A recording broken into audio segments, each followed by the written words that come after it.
Sometimes I'm actually up.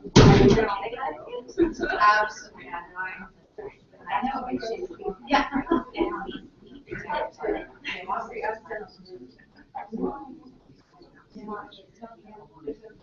Nobody wants.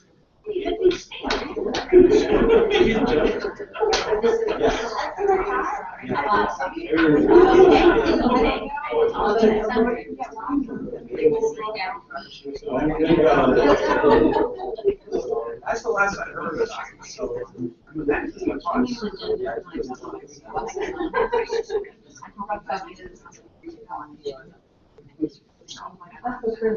Yes. Well, I should do very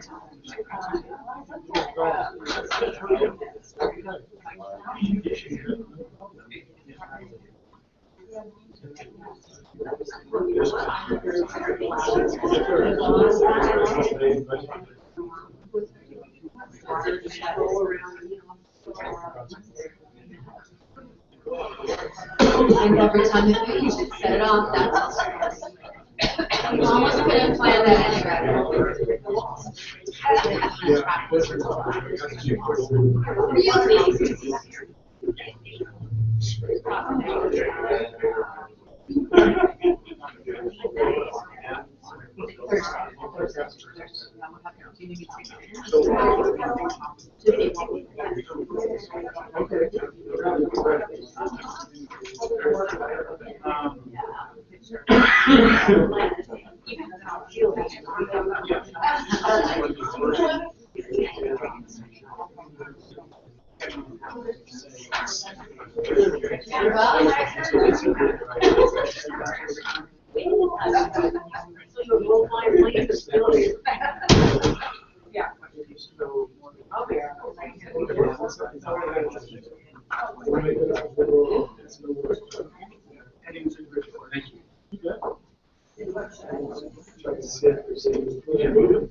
Having any fun here?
I need my glasses.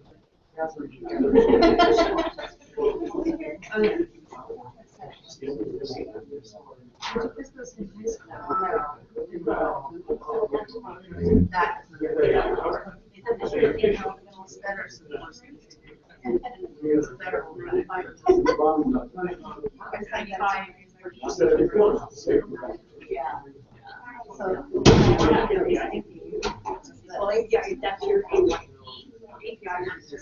Yeah.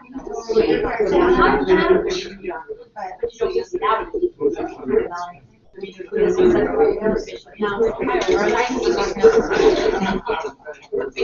I want to be proud of it.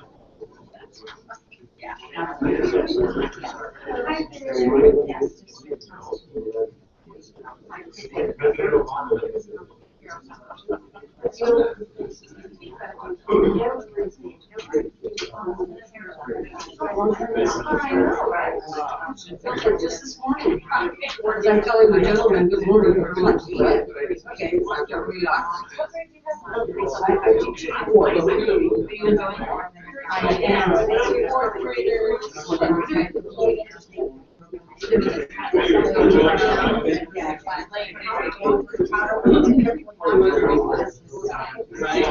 Yes, Brian.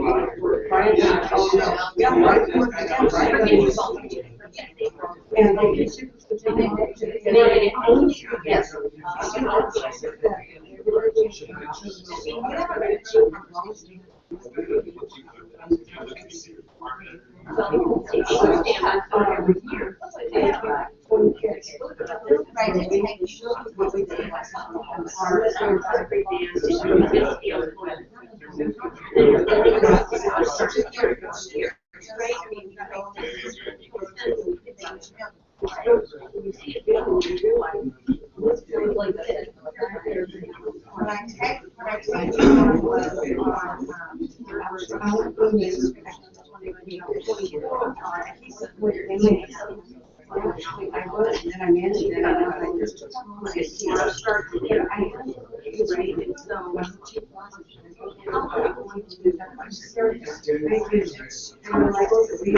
And yes.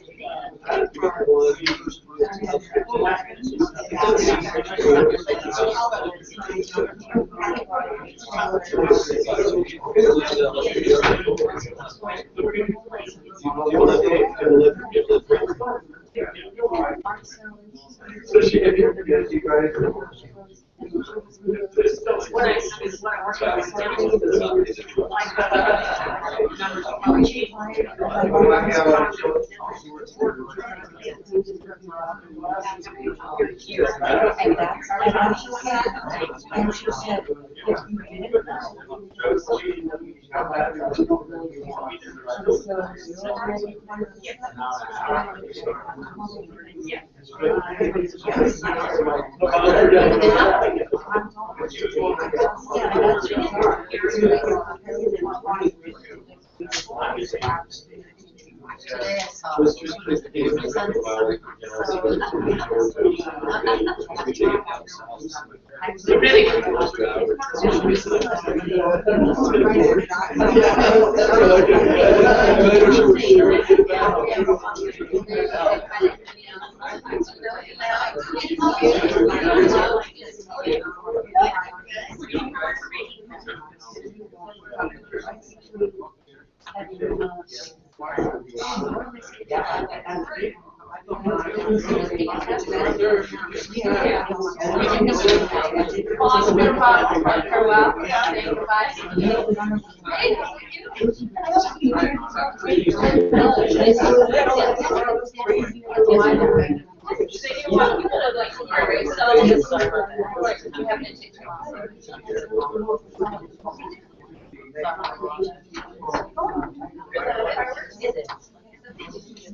We're going to call the meeting back to order. I just want to read from the beginning of the agenda. This is a regular board meeting. The public may also speak to the board on subjects not on tonight's agenda during public comments. Speakers must complete a speaker's card and present the card to the board clerk.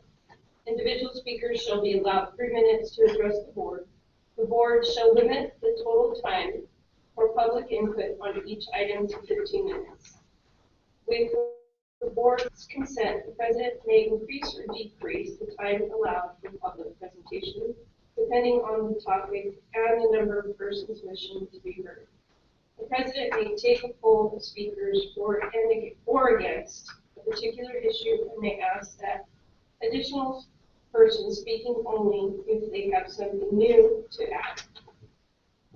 Board Policy 9323. As an unagendized item, no response is required from the board or district staff, and no action can be taken. However, the board may direct staff to follow up.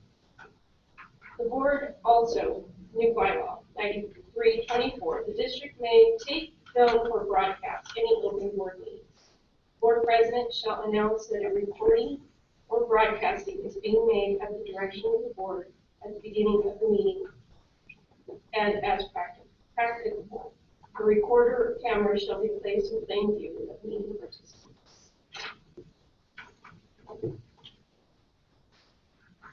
We could please stand to do the flag.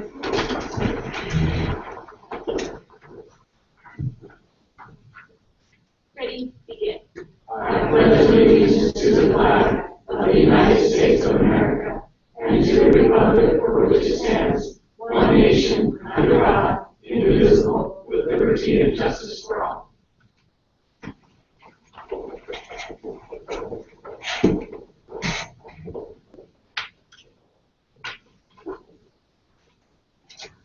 High agenda has community and student staff presentations.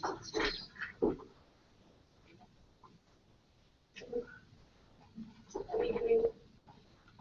You have three speakers first for number 6. We do, but we're skipping, or is it for number 6? Yes. Okay, we have a speaker card for David Listrick.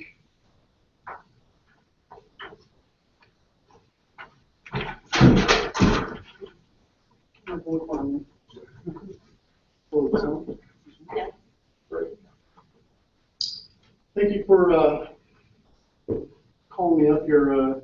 Today I want to recognize a great man that has served this district and this community well for the last few years of his career. And I know that Gary's moving on to his retirement years, but I want to kind of go over why we appreciate him at Hollister Police Department and the City of Hollister so much. Gary and I are both Rotarians, and we would see each other every Monday. And a few years ago, we decided that we needed to figure out a way to increase school safety by trying to get the SRO program rebooted. You know, and I approached him about a grant that we had found. And he and I and Alvin Voss worked on this grant for a few months, and immediately did not get it, and decided that we had a great learning time and realized that we needed to, again, figure out a way to work together and make this happen. He approached you all, I approached my board, and here we are in 2016 with 2 SROs at your schools, and they are infinitely safer. And it's funny,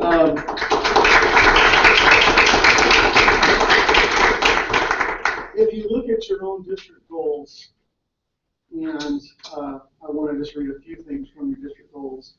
The things that Gary done in the last 2 years exemplify those goals. All schools will provide safe and positive environments. Thus, with the SROs and the other programs that we've done, the OAS anti-bullying program, unrelated, absolutely that accomplishes that. Going down to your own board-adopted guiding principles of the district, number 3, we believe partnerships among stakeholders must be valued and respected.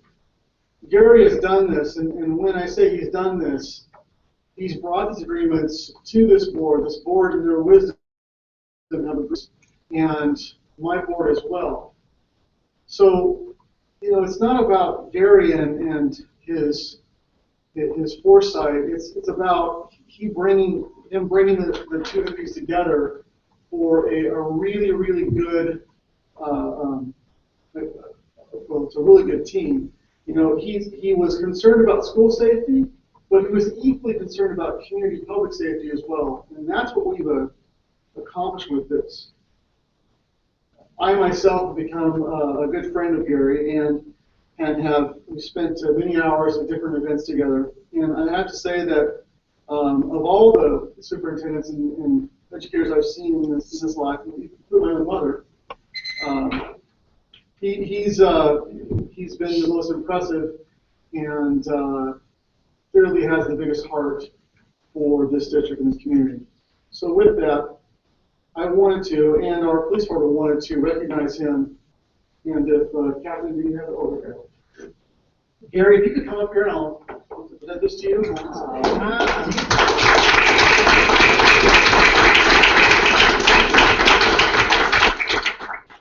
This plaque is significant.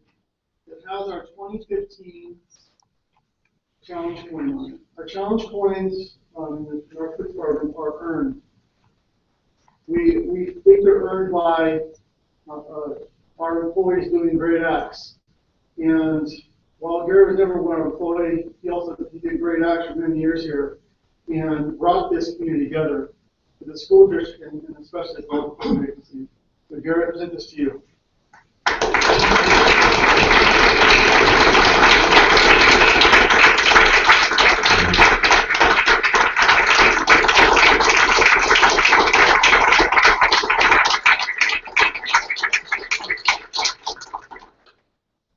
Just one more thing before I go.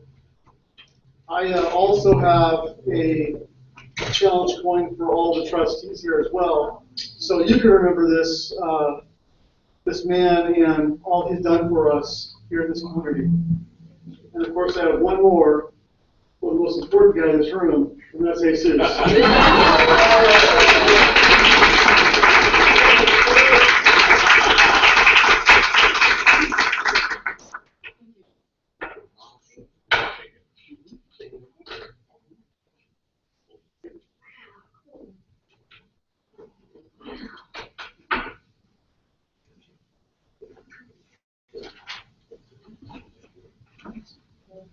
James Dick? I'm gonna take your spot, Sharon. And then he'll go out. Perfect, no problem.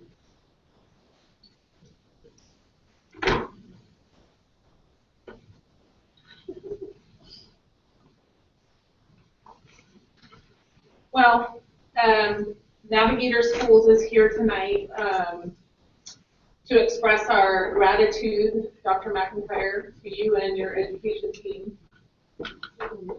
for believing in us, investigating us thoroughly before you put yourself behind us politically and every way that you could a couple of years ago. And for that, we're eternally grateful, and for that we know that children have benefited from you putting them first. And my words can't express the gratitude and appreciation that I feel for you and your team for stepping out and doing something that it cost you. At that time, I know it cost you, a lot of probably sleepless nights to bring this to fruition.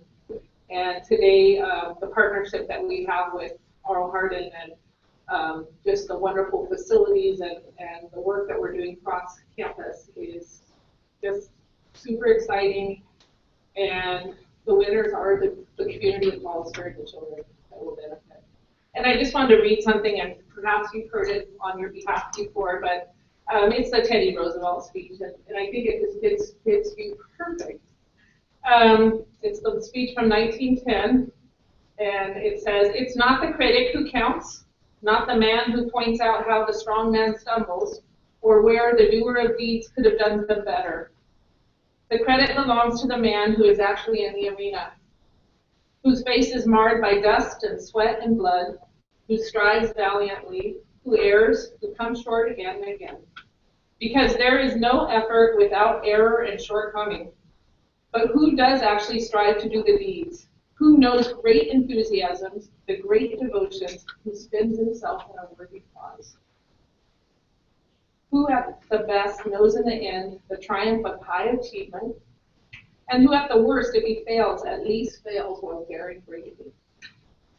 And in our book of Hallmark, or the Hall of Fame for us at Navigator Schools, you have a spot as a hero. And I will say that to everybody that I meet, that you are my hero, Gary, for again, believing in us, and more importantly, believing that the students, parents deserve a choice, and Hollister has more choices because of you.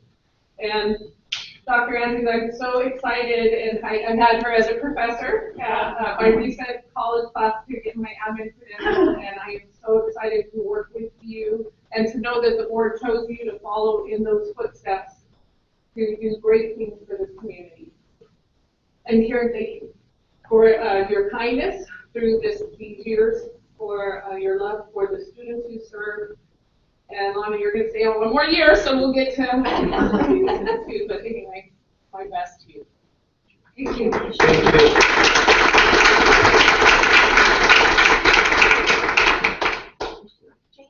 James?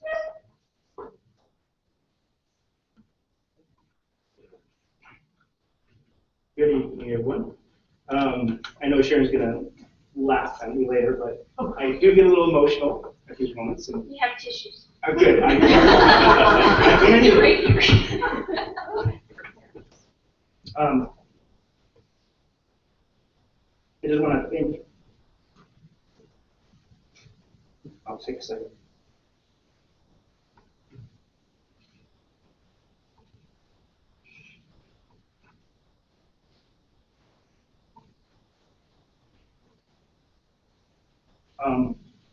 Thanks to your leadership, we've had the pleasure of being part of this community and work with hundreds of beautiful children at Hollister Path.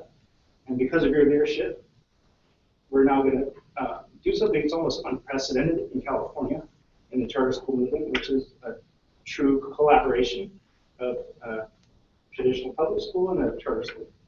And we're just excited. And every one that we talk to in the charter community is like, they kind of cock their heads and they say, you guys are doing what? And they all think back to when charter school legislation was originally passed. This was like what I think they intended to happen. And Hollister School District, Board of Trustees, the team you built have made this happen. And we are just eternally grateful for that. You not only embraced the school of choice in the community, but you helped build true collaboration, which will make all of us better and the lives of thousands of kids better. So close to the 4th of July, I look at you and I think, not only a pioneer and explorer, but a true patriot for our country and our cause, but making our country as great as it can be. You'll be missed. You have a seeming limitless kindness in every single encounter I've had with you, and I just appreciate that. And your steadfastness in support of students is remarkable. So, in closing, I did not anticipate this happening, but please do this to me, Sharon, with your speeches as well. But your efforts, because of your efforts and the board's efforts, and again, the team, and Dr. Henry, we're super excited to continue this on in the future. The students, educators, and the entire community of Hollister will forever be changed for the positive. Thank you. Thank you.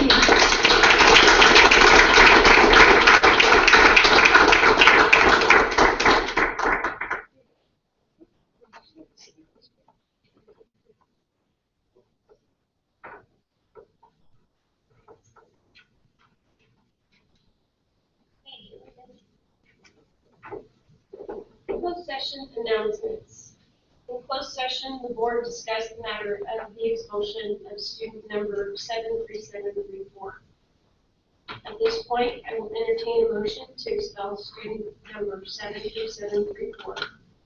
Expulsion number 04:15-16. So moved. Second. Ayes? Aye. Nays? Motion carries unanimous. At this point, I will also entertain a motion to suspend the expulsion of student number 73734, expulsion number 04:15-16.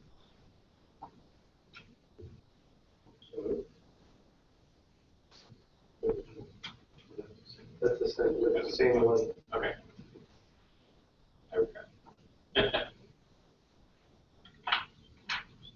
Sometimes for lack of a motion.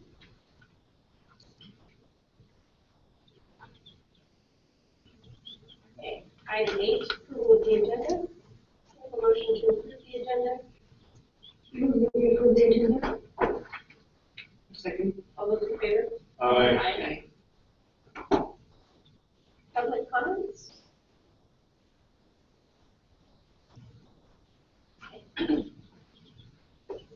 Okay, number 10, hearing.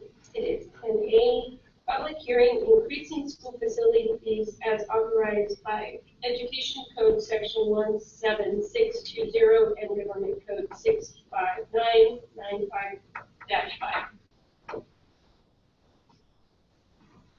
The board will conduct a hearing for increasing school facilities fees as authorized by Education Code 17620 and Government Code 65995-5.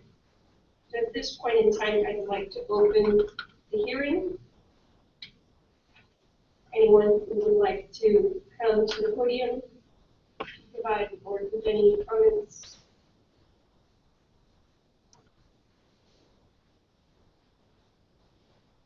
Okay. We'll close the hearing. Should reflect that your comments.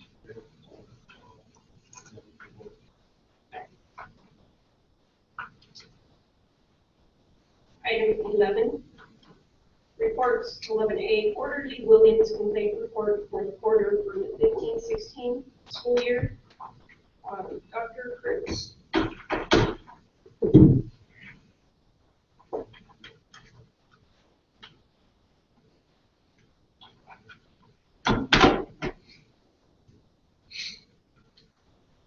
Good evening, members of the board. Dr. McIntyre. As you know, pursuant to the Williams lawsuit settlement, Austin School District is required to report to the board and to the superintendent of San Diego County Office of Education on a quarterly basis any complaints filed against the school district regarding insufficient instructional materials, teacher vacancies and/or missed assignments, and emergency or urgent facilities issues under the uniform complaint procedure. No complaints were filed for the quarter ending June 30th, 2016. I hope it's June 28th, but we have 2 days, and I'm going to take my chances here. Any questions? Any questions? Next item is also for you, Dr. Kurtz, is the annual Williams complaint report for 2015-16. So at the same time, I do a quick review of the entire year. And during this year, first quarter beginning July 1st of 2015 until today, hopefully 2 more days, there's only been one report, or complaint rather, for those issues. And it was found to be without merit. And the summary of that report was attached. That was filed earlier in the year. And since then, there have been none. Any questions? Okay, thank you. Thank you. Next item is item 12, consent items. These items are considered routine and may be enacted by the board in one motion. There is no discussion on these items prior to the motion unless a specific item is removed from the consent list.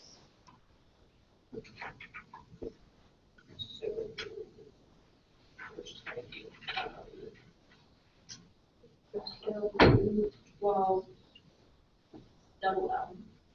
So we have a motion to approve all of them from 12A to 12 double L. Moved. Second. All those in favor? Aye. Aye. Opposed?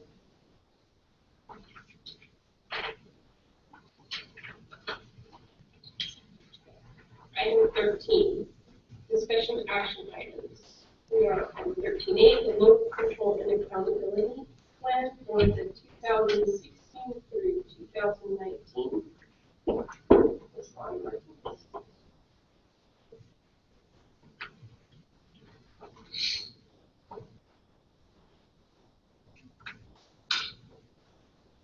Good evening. There we go. Good evening, members of the board, Dr. McIntyre, Dr. Kurtz, staff, audience. We have had no changes in the LCAP since the public hearing that we held at last month's board meeting, so With that, I ask for your approval this evening of the LCAP for the 2016 through 2019 school year. This has to be a 3-year plan. Any questions?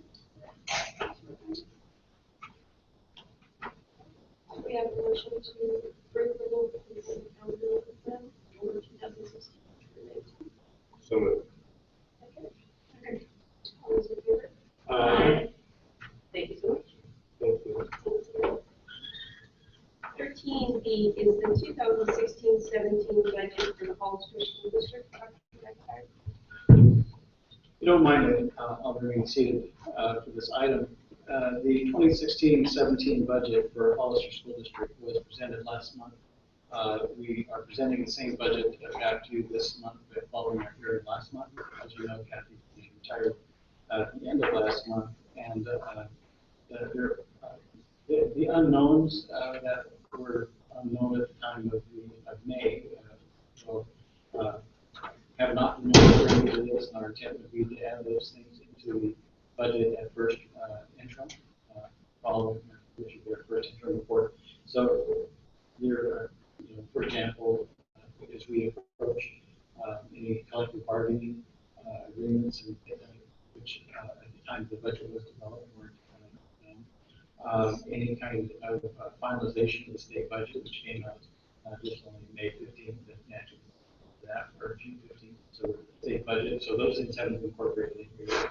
But the budget as presented was a positive budget. It showed a $3.5 million reserve above the 3% required reserves for the 18-19 school year. So we have a positive, what would be a positive certification. A number of unknowns that just weren't known at that point. As I mentioned, we incorporated the first interim, and I would urge you to approve the budget as presented. As you know, it's a spending plan. It's a living, breathing document, and continue to provide throughout the next year.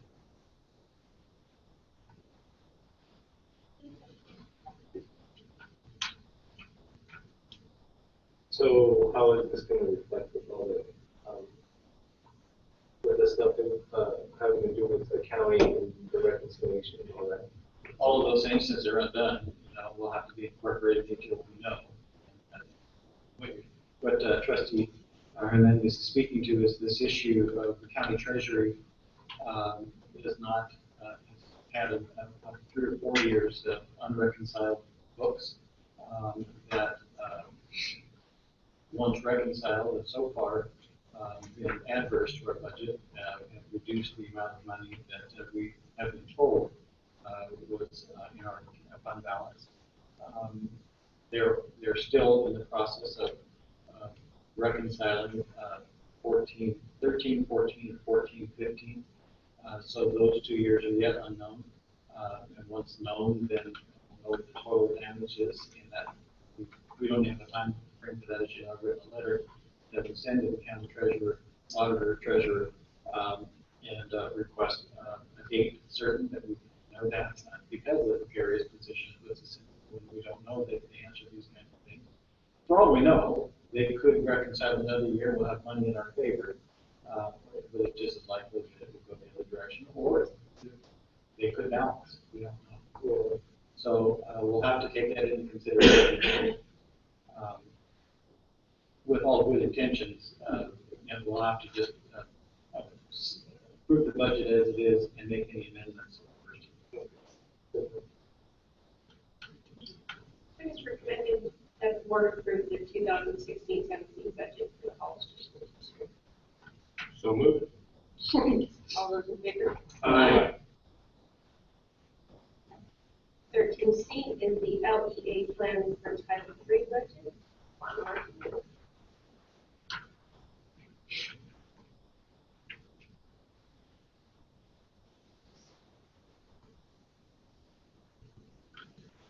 As we know, the No Child Left Behind Act has sunsetted and is being replaced by the Every Student Succeeds Act.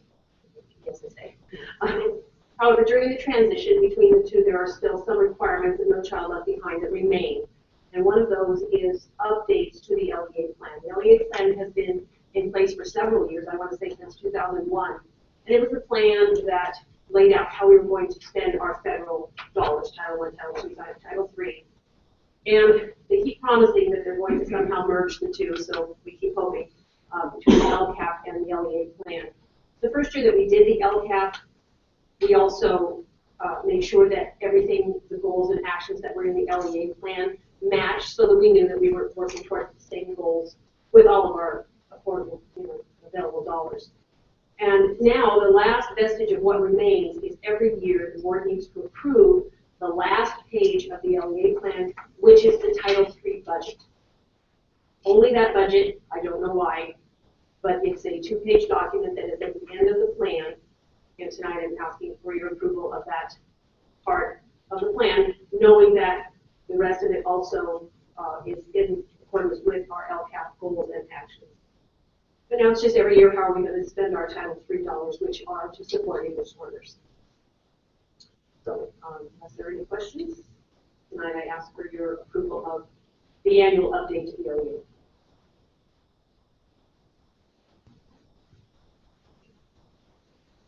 I move that we approve the annual update for the LEA plan. Yes. I'll second it. All those in favor? Aye. Item 13D, underwriting agreement for Raymond James and Associates Incorporated. A little background on this. This is somewhat complicated, but I want to kind of lay some groundwork here first. When we presumably are successful in November with another bond resolution and place it up, hopefully after action this evening, we'll place that on the ballot. We'll have a point at which we will be selling those bonds, and when we sell those bonds, we go to the public and they're placed on the market for sale. The sale of those bonds brings the cash that we get to do the projects that we dealt with voters that we're going to do, all the projects that are our project priority list. So all of those things are funded through that bond, in addition to the money we would receive through development fees and through also any state matching funds we would be eligible for. But the biggest source of cash for that, for those projects is from the sale of bonds. The bonds, however, are not sold by us. We don't do the sales. We hire somebody to do the sales. It's a complicated market. It's something that we would be going out on the market with firms that are selling bonds. 35 million would be a very, very, very, very, very small bond deal. These firms are doing something on the order of $500 million at a time. So these are large firms that are doing pretty big sales. That's not our territory. We're schools. We're educators. We don't pretend to be a part of public finance. In other words, it's not our area of expertise. We have to hire somebody to do that for us. Now we hire a financial advisor. We already have, a financial advisor. We've met him a couple times in board meetings. Dave Olson with PFN, Public Finance, and Dave's been here a few times and guided us well. His role is to be our advisor so that when we go to the market to sell the bonds, that our interests and the interest of the community that we represent are the decisions and the sales are all receiving the scrutiny of somebody who does understand that market, somebody who does speak that language. It's that person's expertise. So we hire a financial advisor, and we have that in place. We also have to have somebody who sells the bonds. The actual sale is done by an underwriter. The underwriter says, well, we've got the money. We'll put the money up front, but we're going to put these things out in the market. And how the difference between what they put it up for and what they sell is where they make their money. Well, that's where we need somebody watching out for us. That's what our financial advisor does. But the underwriter is out there on a different market. So we have to have an underwriter. We can't sell these things ourselves. So this agreement here this evening is for the underwriter of the firm, the actual underwriter of the firm, which in this case would be Raymond James, a firm that this is what they do. And we have to have this in place so that when we go to out to sale, once our bonds successfully passed and they voted, and we're out there on the market doing it, these are the people that do that actually do the sales. In this particular case, Raymond James contract is what's before you this evening. I have to, in all transparency, kind of ask a question of Mr. Talia, because I was gone last week on vacation, and I know we received a draft of the contract from Raymond James. And then that was sent off to our attorney at Lozano Smith. I sent it off, and he made some suggestions for revisions. And what I don't know is, does this reflect those revisions? Do you know? I do not know. Then what I'm going to do, so I was trying to catch up with this afternoon in the office, is ask that we table this matter until we can make sure that this is the version that has been approved by our attorney.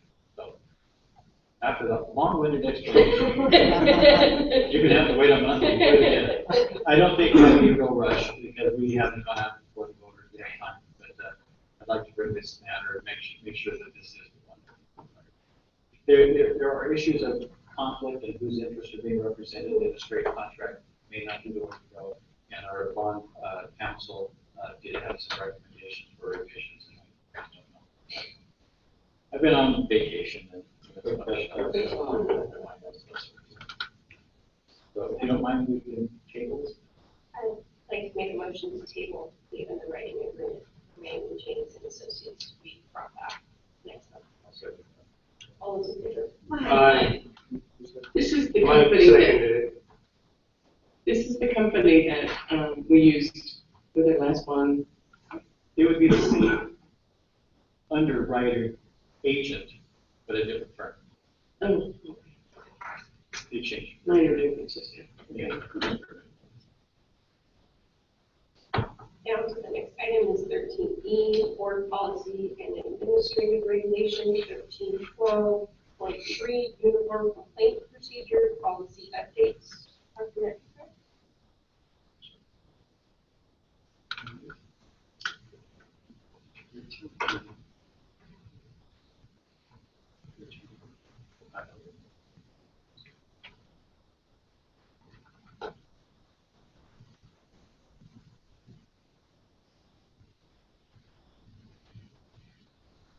This was your first read.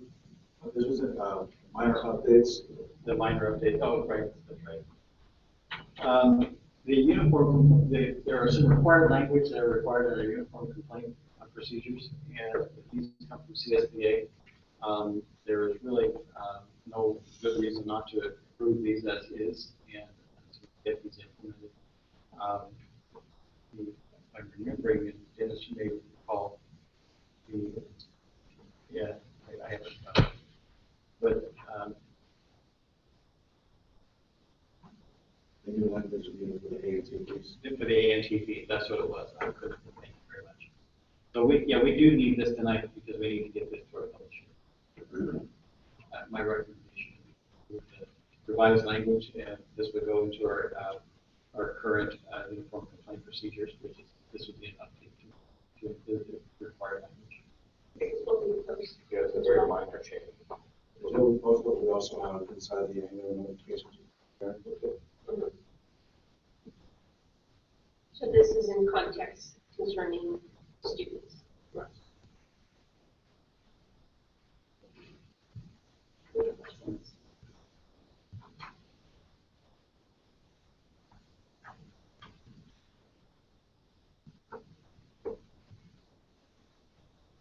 Motion to approve the UNR B, E, and AR 1312-3 uniform complaint procedures. So moved. I'll second. All those in favor? Aye. Okay,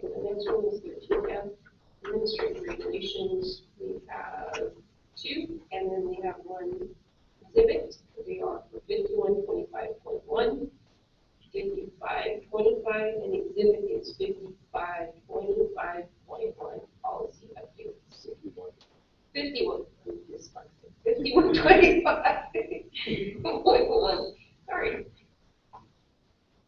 Right. I want to, this is a fairly complex, but it's a second reading, and I think this is something that I really am looking forward to having taking place and having it updated. We've struggled for years with publications because we don't have a simple way of being able to document student work, some taking pictures in the classroom of some successful learning activity or things going on in campus without going out and then chasing down the parents and asking for them to sign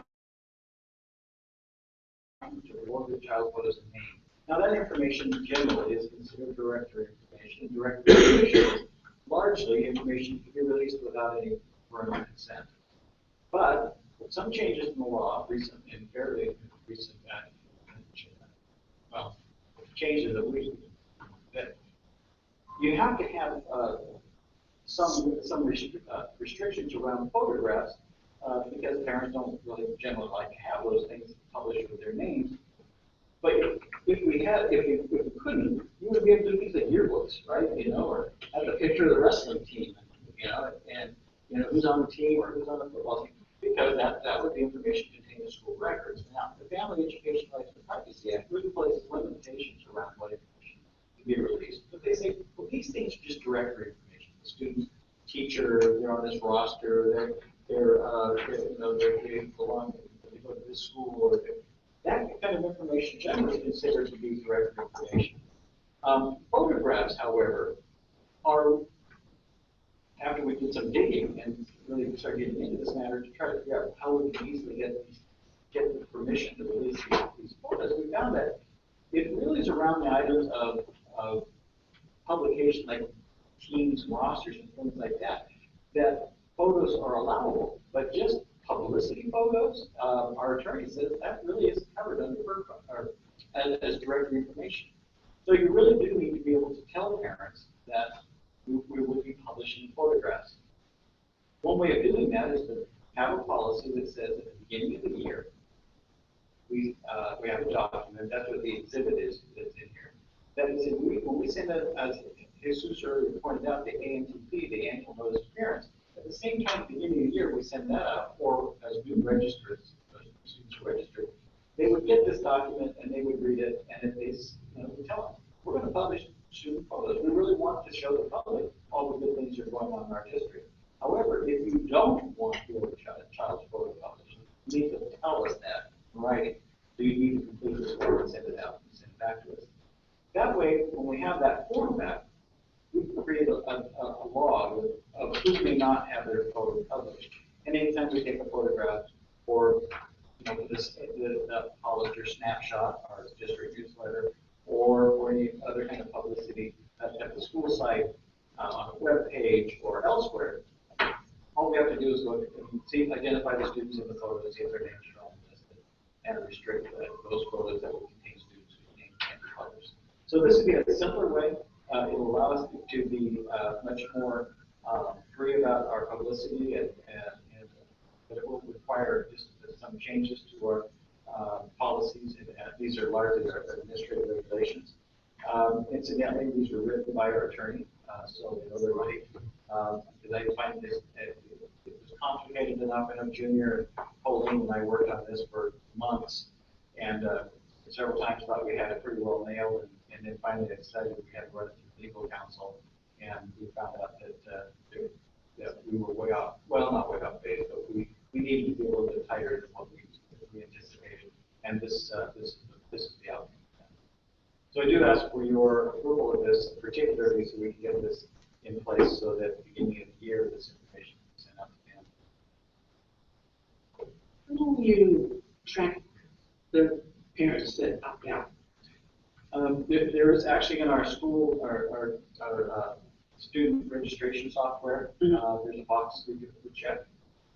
So we can either do a query, we can maintain a list. There's a variety of ways to do it. The easiest thing to do is just run a query and have a student and type their name in and see if they have a limitation. So let's say you had a photograph of 5 students and you identified 5 names, you just simply check to see in the software whether or not their parents returned the form saying their photo was not published, and that would be indicated in their student information software. Fairly low percentage, isn't it? Oh, I mean, it's very few parents, but there are some. I have a question here. So one of the things that it's mentioned as far as board director information, it isn't mentioning the photograph, but it mentions your address, telephone number, email, date of birth.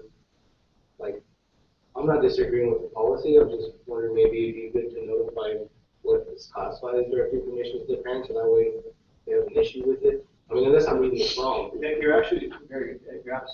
That actually is in our NTP now. We do notify, that goes out at the beginning of the year, that the following information is directory information.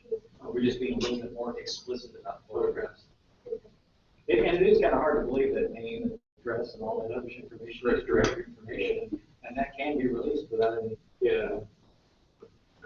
I imagine some parents would have a hard time. Yeah, it's been a lot. Any questions? Any other recommendations to approve the 13?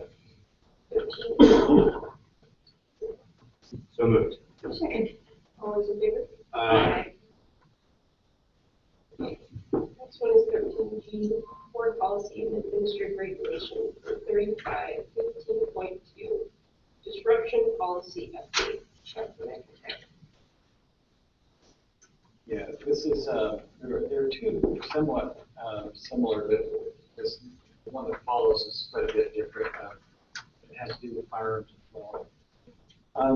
This has to do with disruptions on the school campus, and schools are gun-free zones. I mean, I don't think that should be a surprise to anybody. But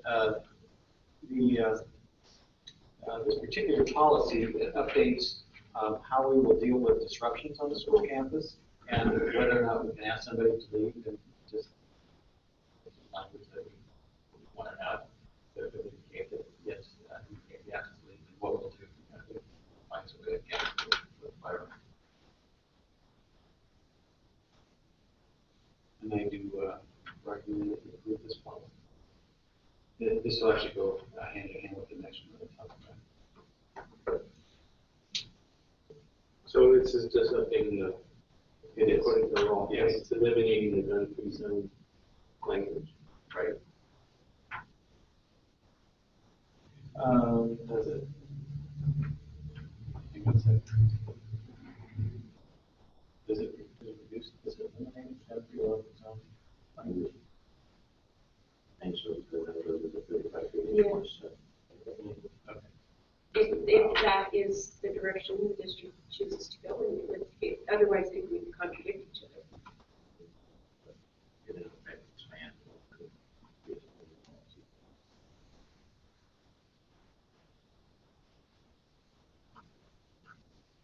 The primary thing that I think we want to make sure we have language is that the regulation update authorizes the principal or designee to remove from grounds school activity person threats the safety of students or staff.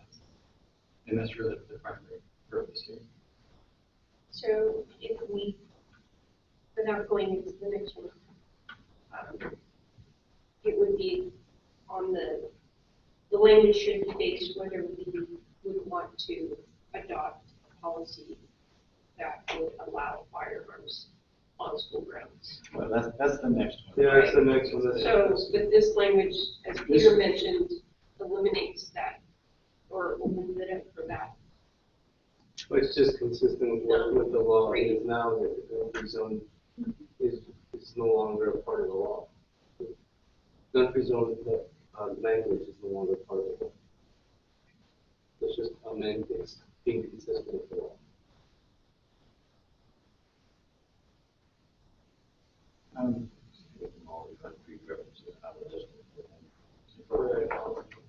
But it's not changing. I mean, it's not making us more gun-free zone. Yeah. It's just changing that policy where that reference will be found.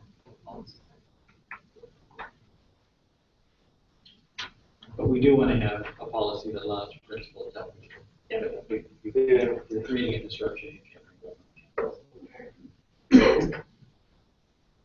Is this also going to be available, you know, for equally reference, you know, maybe for parents? I don't know if it's as far as instruction or at school sites or in the office, so that, you know, it's not a surprise. It shouldn't be a surprise for our parents if, you know, the behavior is not conducive to, you know, our students in any environment, whether it's an activity after school or any activity on campus. So everybody's aware of their behavior.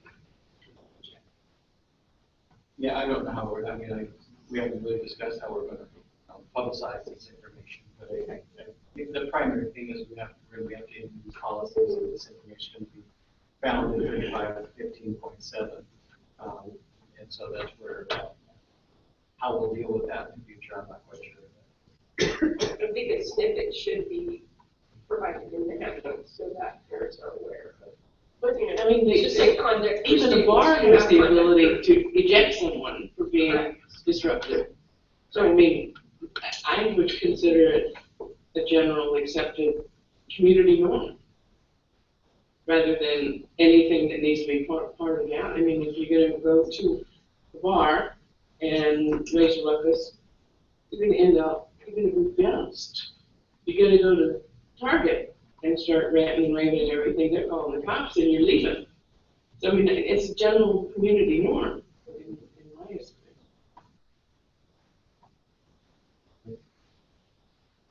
But, I mean, we've got the backup if Bill wants to escort somebody off the door and out the gate.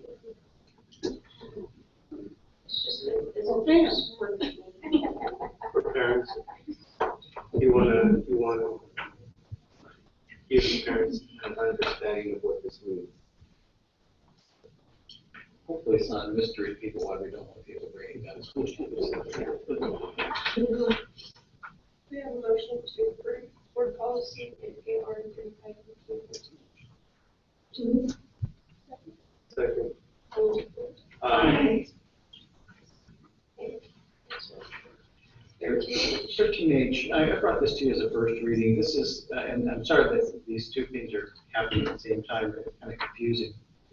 But the fire after school grounds is an interesting issue here. For years, the public has been allowed to apply for a carry concealed weapon permit, the CCW permit. And the CCW permit is in San Benito County is obtained through the county sheriff department. People have to apply for it, and once they receive it, they can carry a concealed weapon, a weapon that's not in plain in ordinary view. Under the old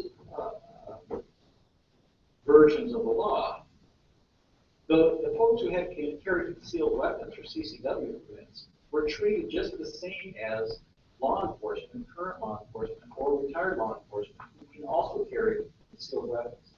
So there was an exception that said that they could pretty much carry them wherever they want. There are reasons under the law that I think it's a good idea for peace officers to carry concealed weapons, and so that makes sense. And there were exceptions under the law that allowed them to do it, but it also included people who had CCW. Changes in the law, however, now say that people with the CCW permit may not carry that weapon on school grounds unless they have the consent of the superintendent or designee. We don't have a policy that deals with this one way or the other. So this isn't one I wanted to presuppose or get ahead of the board. So I put this out as a first reading. Certainly, maybe have clear direction from you tonight. But my intent is to bring this policy to you for just to hear your discussion, and then we'll bring it back for a final revision. There are two options in this policy basically. Option one is superintendent doesn't have the board permission to get anybody permission to carry a weapon on campus. Done. Option B is the superintendent basically can. Now, I don't want to presuppose what you would want, but I can tell you from my perspective, there are a lot of liability issues that come about by us allowing, virtually explicitly telling somebody, yes, you may or you're gonna. Because if something goes wrong, that person fires that weapon on campus, discharges it, and injures somebody, the first question is going to come up is, your policy allowed this. How do you know that the person you authorized to carry a weapon was trained, knew what they were doing, or what did you know about the person's background? All kinds of things would come up.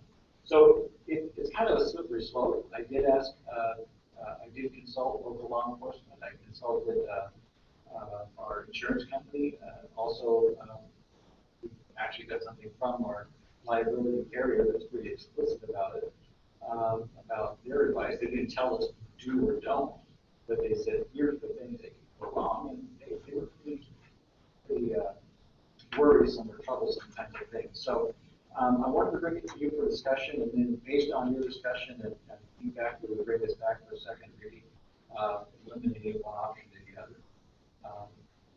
The information we received from all sources, the first option, the superintendent shall not be authorized to allow guns on campus to be the recommendation. And with that, this is a first reading, so I'll take your advice.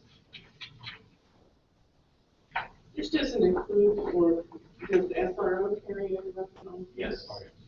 Yeah, but they're not by law. They're but they're not concealed. There's a Right. plain view.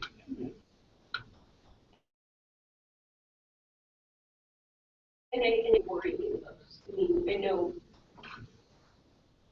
teachers have asked about wanting to have this ability to carry their concealed weapon on the campus. And so, to me, that brings up so many worries because they're not trained to the capacity and the level that law enforcement is to deal with any situation that can happen at any given moment. And the decision to use your weapon around students and children is something that we would have to live with if that were to happen. And so, I think that was the whole purpose of having SROs, trained people that are there and have that mindset to protect and serve. Where our mindset is to educate students. We are there also as their protectors, but in this situation, putting firearms in someone's hand, it doesn't have that level of training. I believe all of this is a really delicate conversation. I think it should be a pretty ongoing conversation. I don't think it's like a both in one sit down. I mean, I think you can even include the public so that we can hear their concerns that we can do. Well, the public, and I would, ask that we also include Chief Western. Yeah, and that's a good point. So, because I did get to talk, myself, and I when I saw it, obviously it was people like kids, a lot of them are, I mean, obviously it's a concern, but at the same time, there's a lot of implications because I know even in our gang prevention meeting, and I hate to say it, but they mentioned that, our district is a perfect environment for an active shooter situation. And because of that, it becomes an alarm in and of itself. So, with that said, there's a lot of super technology and love talking about the possibilities. Maybe designating a very, very thorough vetting process, making sure that person has a but you can take it up a notch and make sure that they're registered with the police department as far as making sure that they have on-board training. I mean, they could get a lot. At that point, they could become paid to.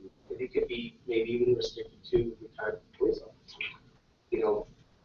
I'm not saying that it's a yes or a no. I'm saying that this is something that there's a lot of we can talk about on how to tailor it to become more of an asset to protect the kids. We have police officers who are trained, and they have them. And we have a lot of them. None of us talks about being uncomfortable because we know what? They've gone through a lot of training.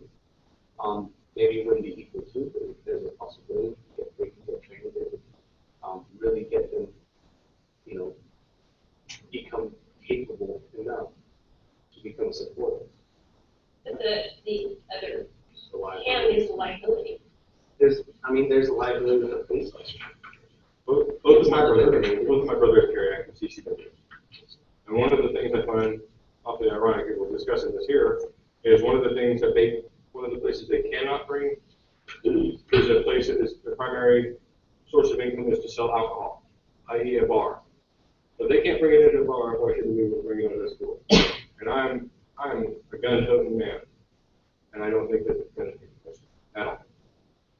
At all. It's just, and yeah, I think we have the right to take care of them, but man, we need to take, we need to send a message to the kids, just, they're tolerant for that. You know, even if you're doing it right, okay, because, and let them see that police officer.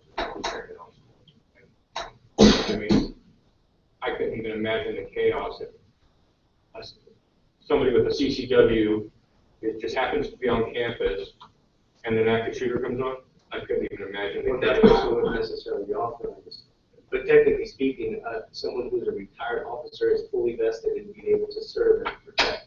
That's But they're authorized by law. Yeah, exactly. They don't even have to check. They can still come. But that's not what we're talking about. We're talking about CCW. Yeah, but we're talking about CCW that is vetted. It was completely vetted. It's not our job to vet. Well, we already have to. We have police that are SROs, and the moment we say we don't want the SRO on campus, they're gone. But that's the difference. CCW is a non-police officer carrying a gun on campus. And I believe in the Second Amendment, right? We're as big as anybody else, but I The think difference between a police officer and a non-police officer is the police officer's gone through training. That's the big difference. They're just as human as anybody else. They're just as capable. There could be arguments made that, you can question whether police officers do. but the law that gives them that. Yeah, the law. We're going to even open the can of worms of rights. A law is assumptive as far as perfect.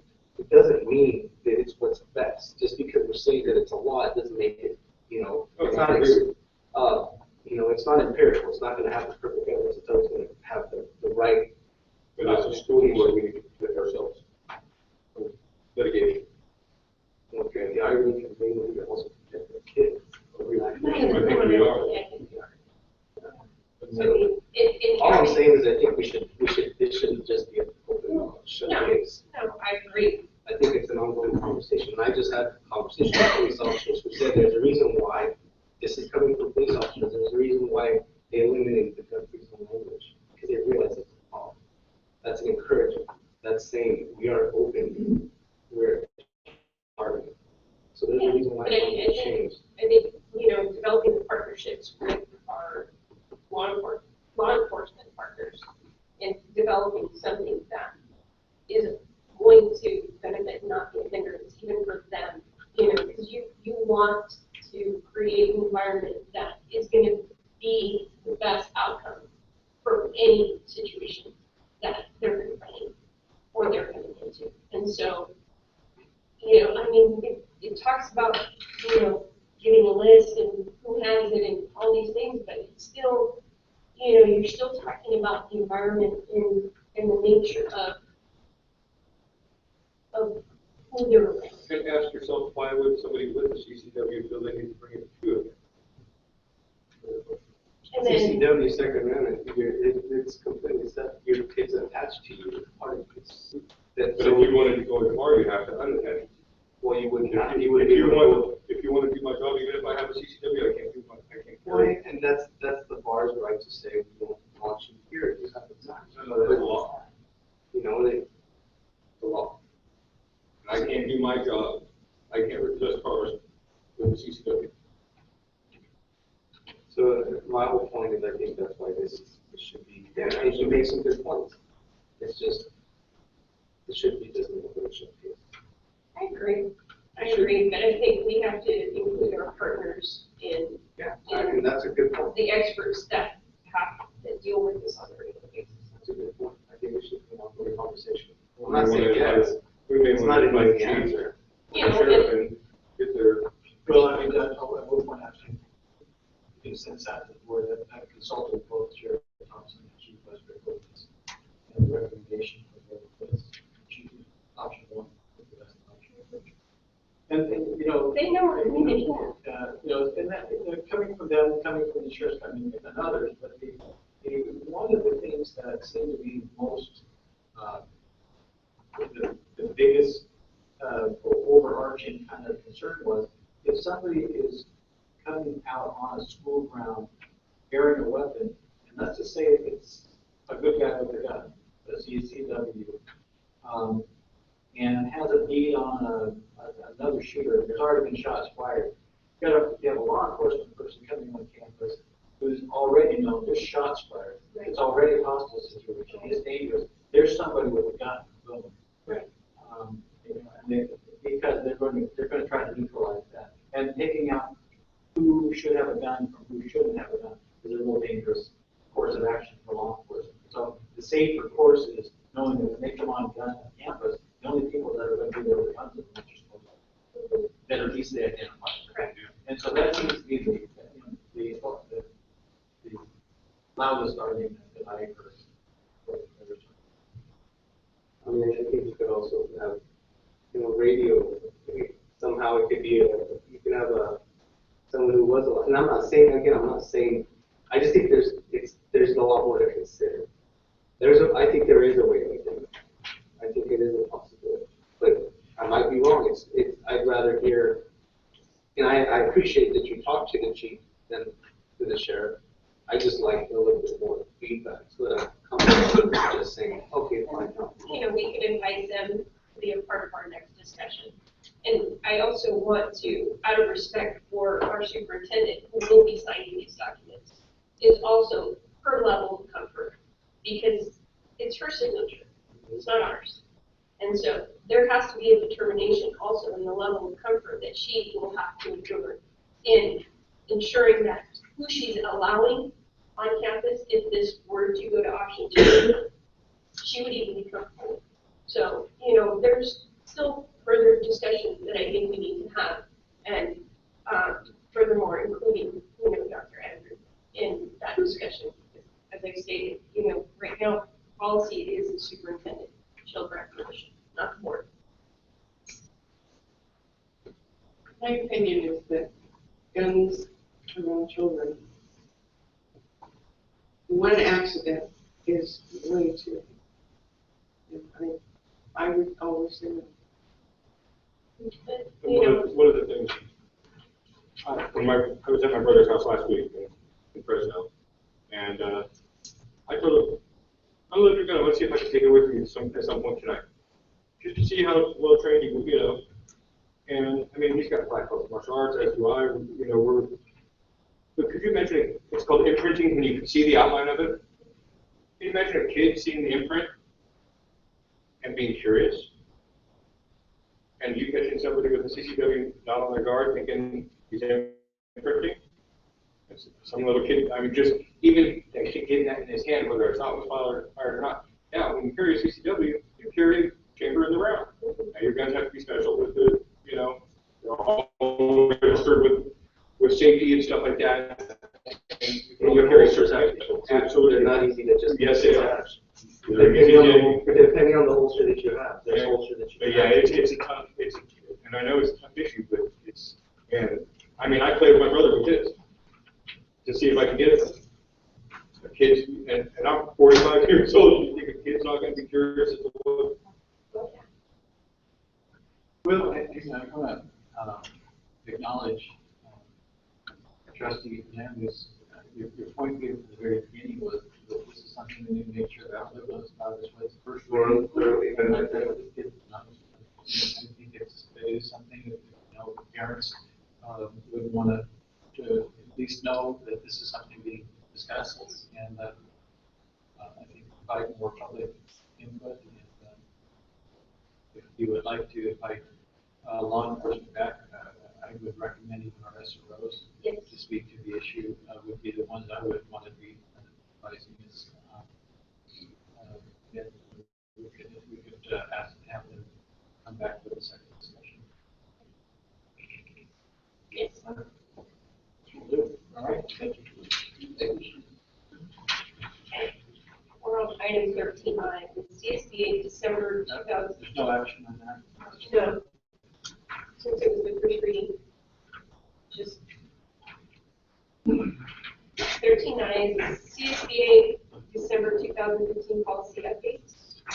Yes, this is a second reading of the CSBA policy updates. These have been reviewed by staff. New language included bold, strike out old language, otherwise everything else there is what has been. And, we just strike that. Okay. Yeah. We have an extra in. In both. Yeah, okay. Is that in? Yeah. And AR 43, in the title, in is contained twice, bold and not. So, at any rate, with some minor editing, our recommendation would be that the board would approve these as presented with the bold and new language and the script in bold language. So what will be publicized will be plain format. I move that we accept the CSBA policy updates with the changes as indicated. There's a second reading. All those in favor? Aye. 13J is the proposed new school site joint use conceptual plan with the county of San Benito for Santana Ranch. Mr. Johnson.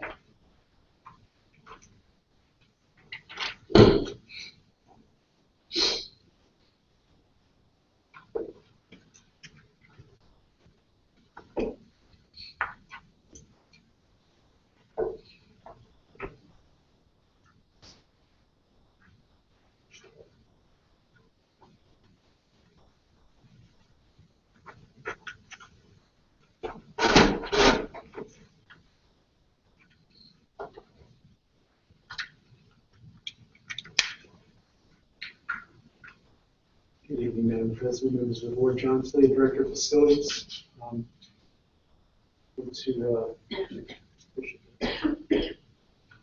The brief presentation for you this evening and bring back an item that the board requested us to bring back before you from our last board meeting in regards to the conceptual plan for the new school site at Santana Ranch.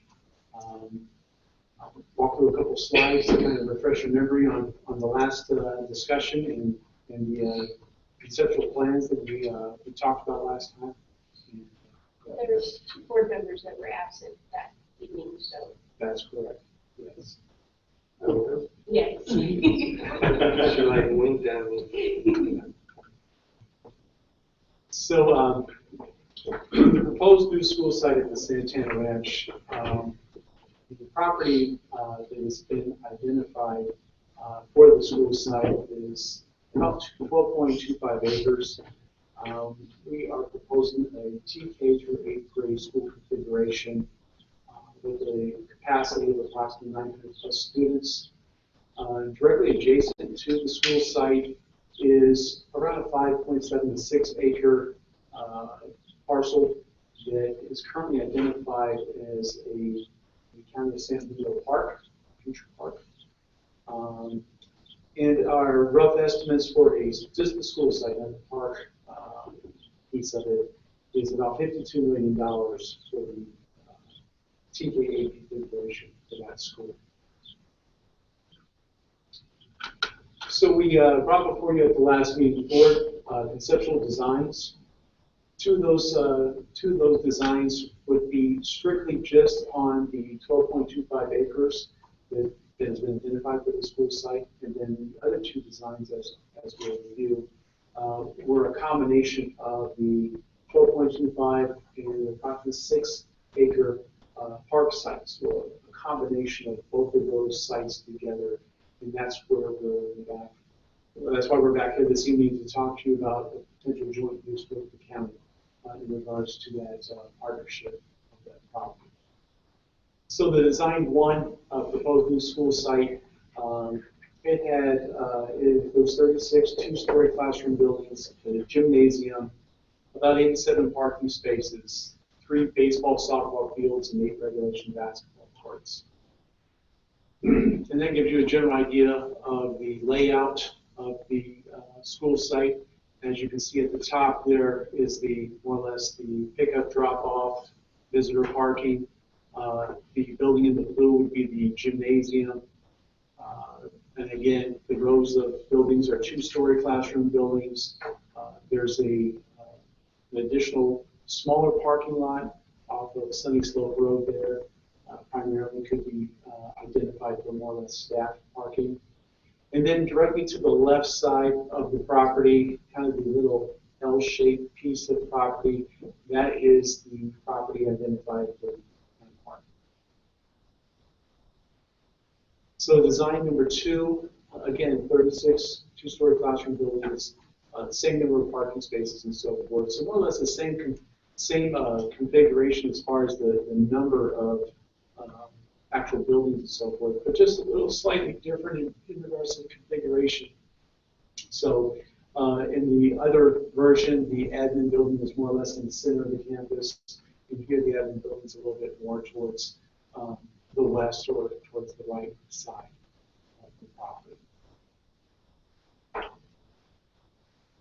Design number 3, again, 36 two-story classroom buildings, same number of parking spaces, but it added a regulation track and field, as well as possibility of tennis courts or some other type of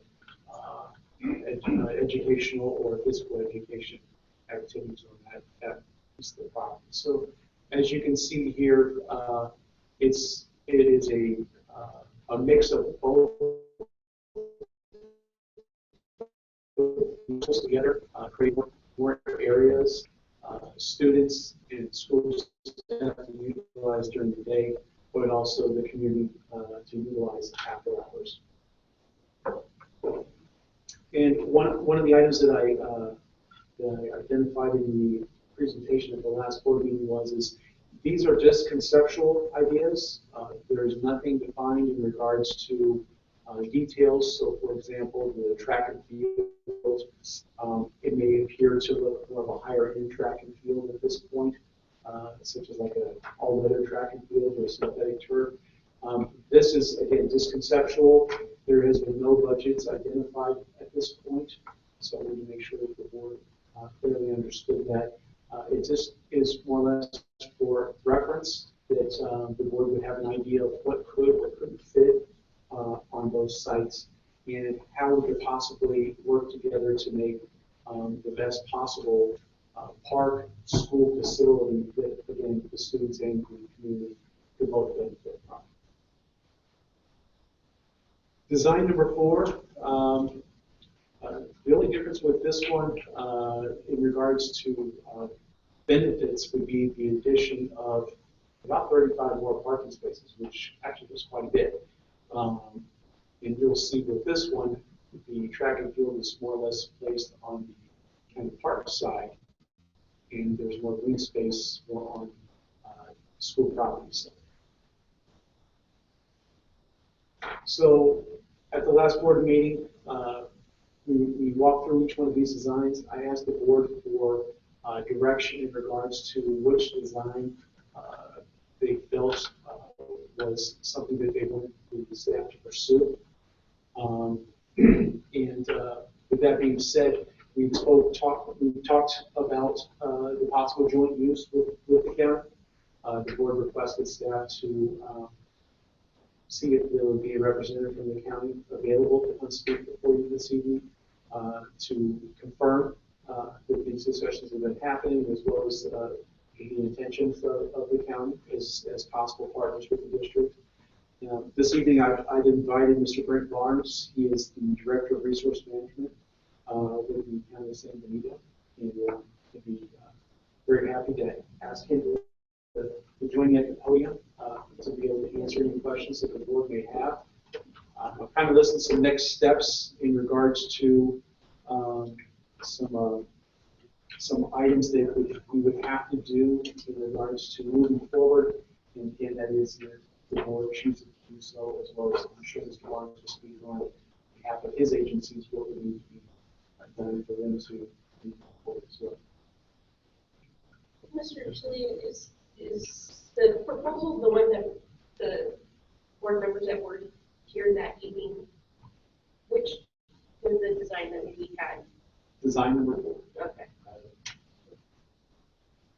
So I just wanted to just kind of, because you showed them all the other designs, so we did come Yes. to a conclusion of which design kind of would work better Yes, that's for 5. for us. Okay, so this is the one we landed on that evening. This is the one that the board was most favorable of, and the board directed staff to follow up with the county so that we could speak at this board meeting in regards to the possibilities of moving forward with discussions in regards to how we could possibly make this a reality.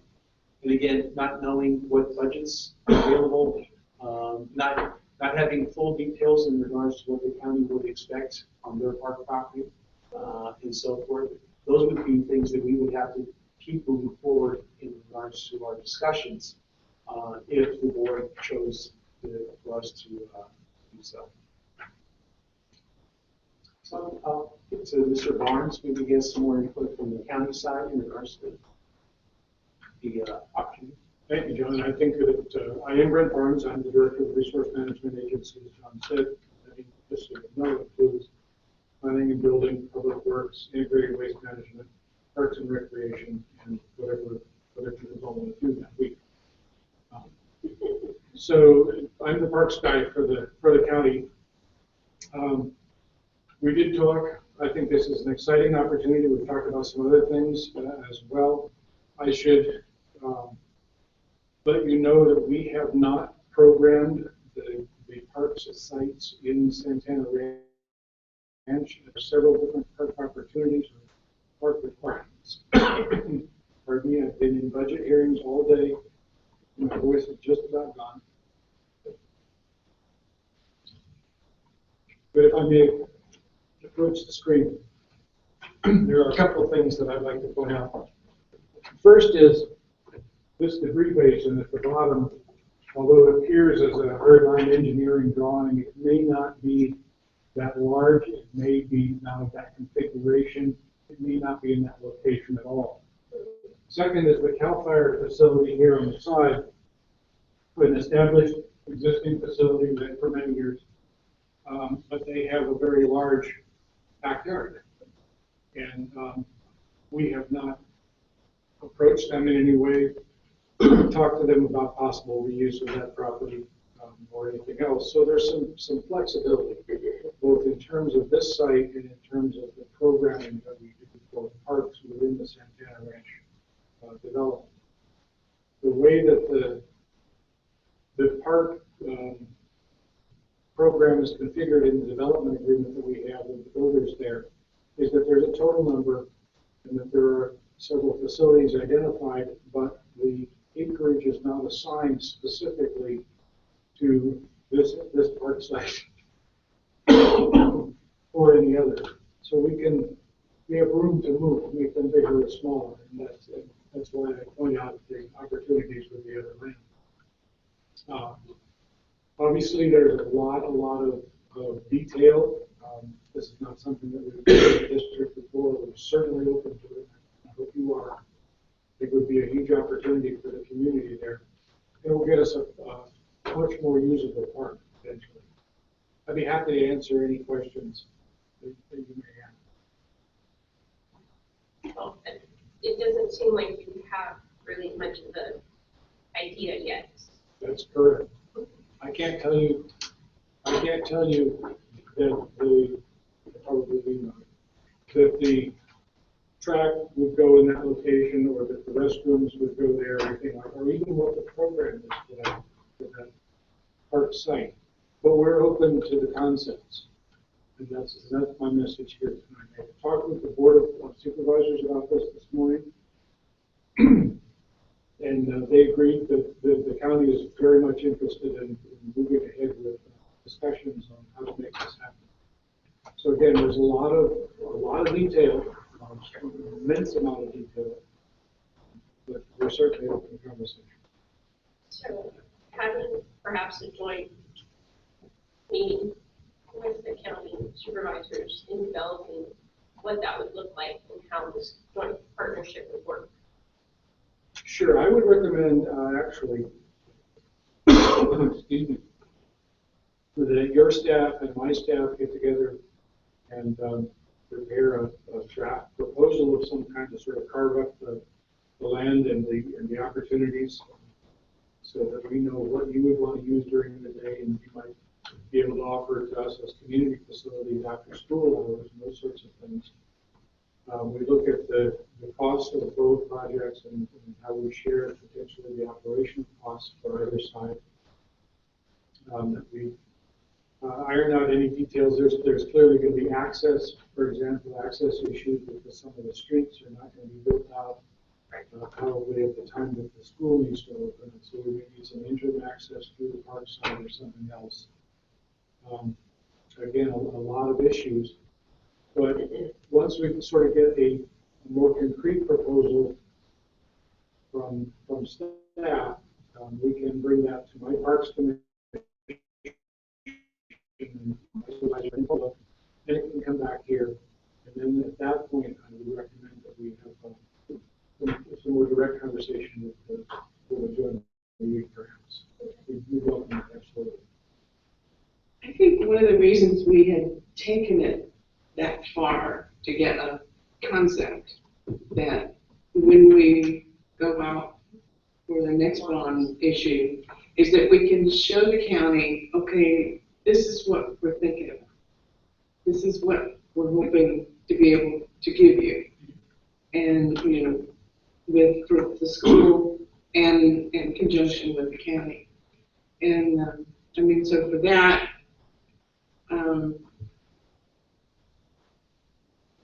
you know, I don't want to see it drag on, you know, into December and January because then we potentially missed a window where it would be advantageous for us to be able to take it to the community and say, you know, look what we're looking at. Sure. Because Especially if conceptual design is a big selling point. Sure, of course. I can't commit to you that we'll have this done by Friday. And there's a lot of other competing things. I listed a whole series of things that I have to attend to. But I can commit to you that we will actively work on it with your staff and see what we can put together. There will need to be lawyers involved, so disrespect to lawyers in the room, and sort of vet the concept at that level. We've done joint use agreements with other agencies, so we know what it's about, and I'm sure you do as well. And we have templates we can use, but I cannot guarantee that we will be able to have a concrete proposal in front of you in a week or even a month. Tell me what your deadline is, what your time schedule is. I would be happy to try and meet that. I cannot tonight commit to be. If I could, it will be staff's position to, in this future discussions, to keep that timeline, that sensitive timeline in mind, because we may have the opportunity to possibly phase these projects, so it doesn't hold us up in regards to our school construction. So if we are successful in the bond, and we already have more or less our design plans for the school itself, then we can continue moving with that. I think just in our brief discussions, and correct me if I'm wrong, Mr. Barnes, I don't believe that either one of the projects is contingent on the other. So if one follows later, then that seems to be workable, and that would be something that we could work out together as we move forward in more of a larger, more detailed plan. So. And that kind of is why I think we landed on that design, because it still kind of gave us that delineation of our responsibility in fulfilling our commitment.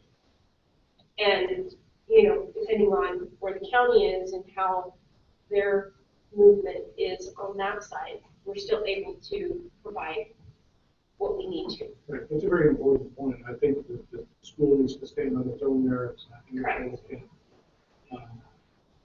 I also need to say that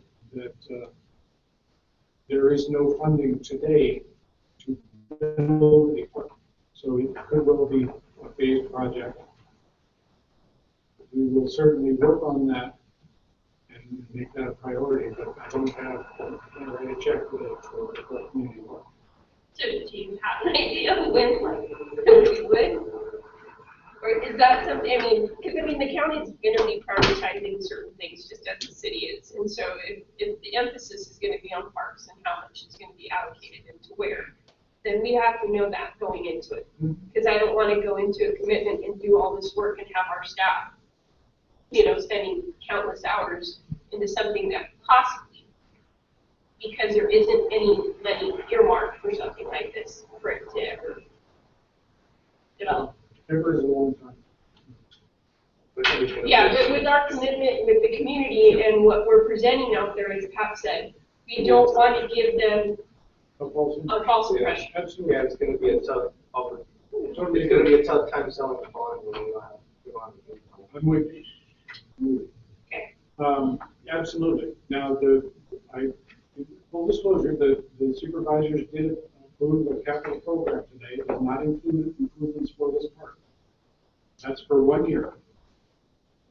So this fiscal year, beginning July 1st to next July 1st, we will not be under construction with the park unless we win the lottery somewhere.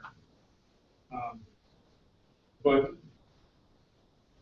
the capital program is in my bailiwick. We can put this into the conversation right now for next year's program and see where it comes out. Put it with all of the other needs and wants. I think it's a high priority, frankly. Again, that's up to the supervisors to make that decision. Correct. Okay. And if I could just add one more additional thing, we will, again, have to go back to the CDE, possibly PTSC, in regards to this parcel, to see what that means in regards to incorporating that into our school site. So, again, that could be in the second phase, but at least we need to work towards finding that out and having those answers. Correct.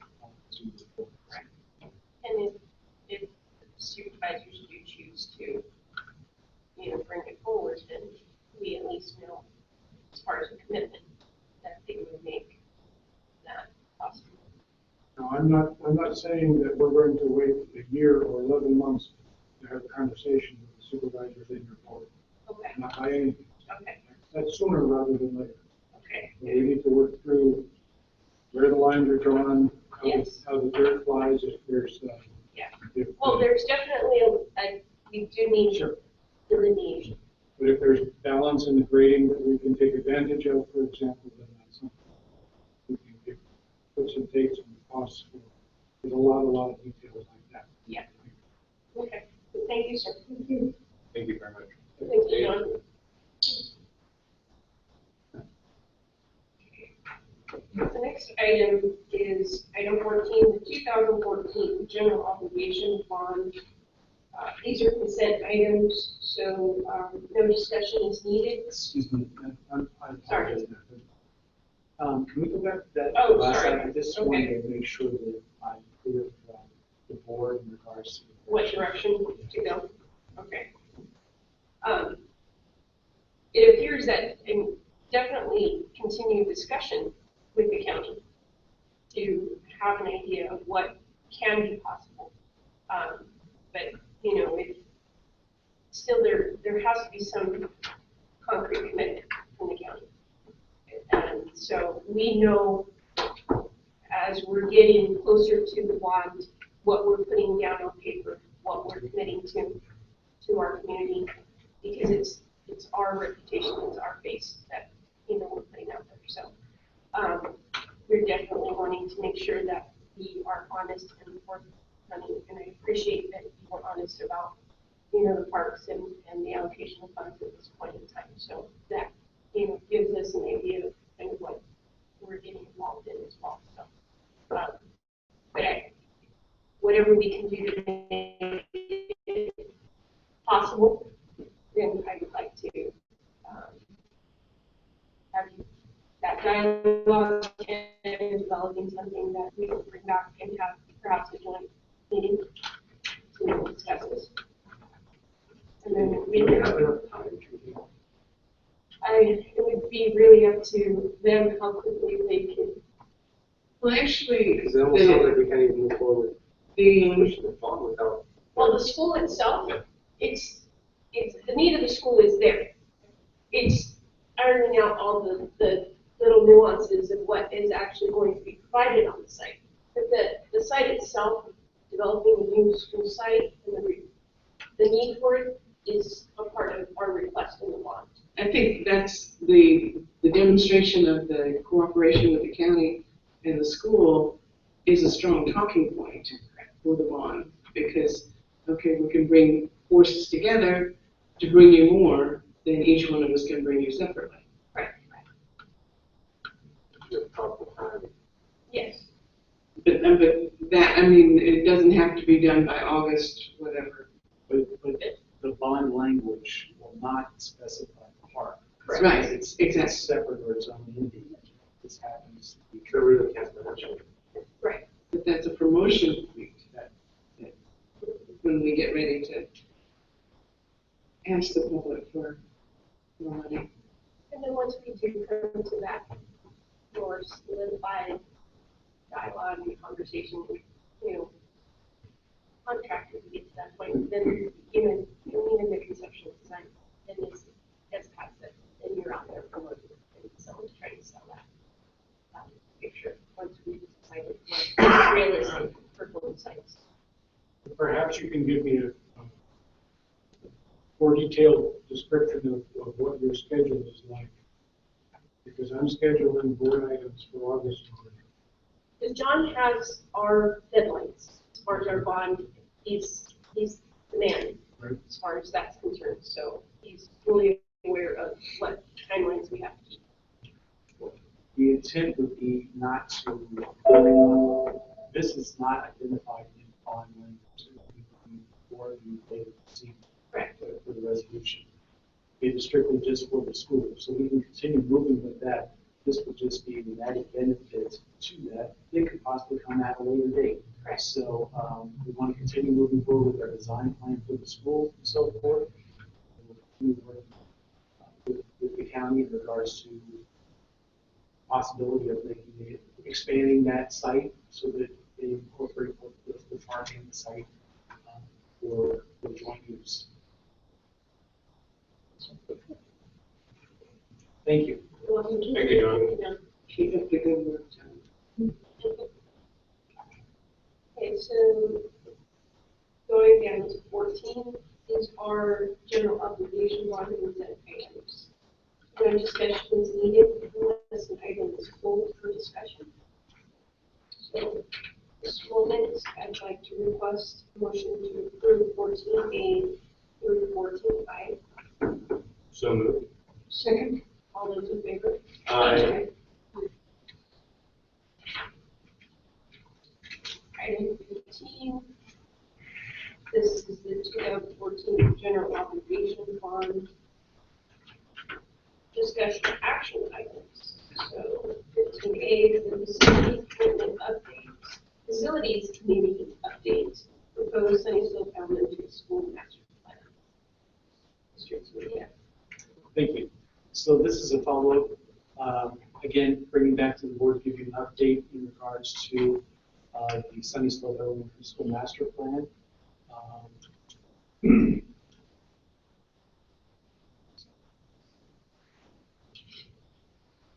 So at the last board meeting, we presented to the board some options in regards to the proposed modernization of Sunnysville Elementary School, which included 3 kindergarten classrooms and 10 standard regular classrooms, a restroom, a portable restroom building, and a portable office with staff lounge. We provided the options in regards to more or less different types of materials or construction methods being used for this project. Option A was more or less more of the low end, I guess, if you will, portable classroom buildings, above grade, wood siding, and so forth. Option B was more or less they were all at grade, still with the wood siding. And then option C was more of a finished or more of a permanent building, but there's still portable, so everything would be flushed and ready with a plaster finish. Okay. That would be for phase one. Phase two of the plan would be demoing the existing buildings at the site, adding a library media center that would match the architectural structure of the office that would be in place, creating new turf areas, improving staff and visitor parking, and that estimated cost for that piece of the project for phase two was a little over $2 million.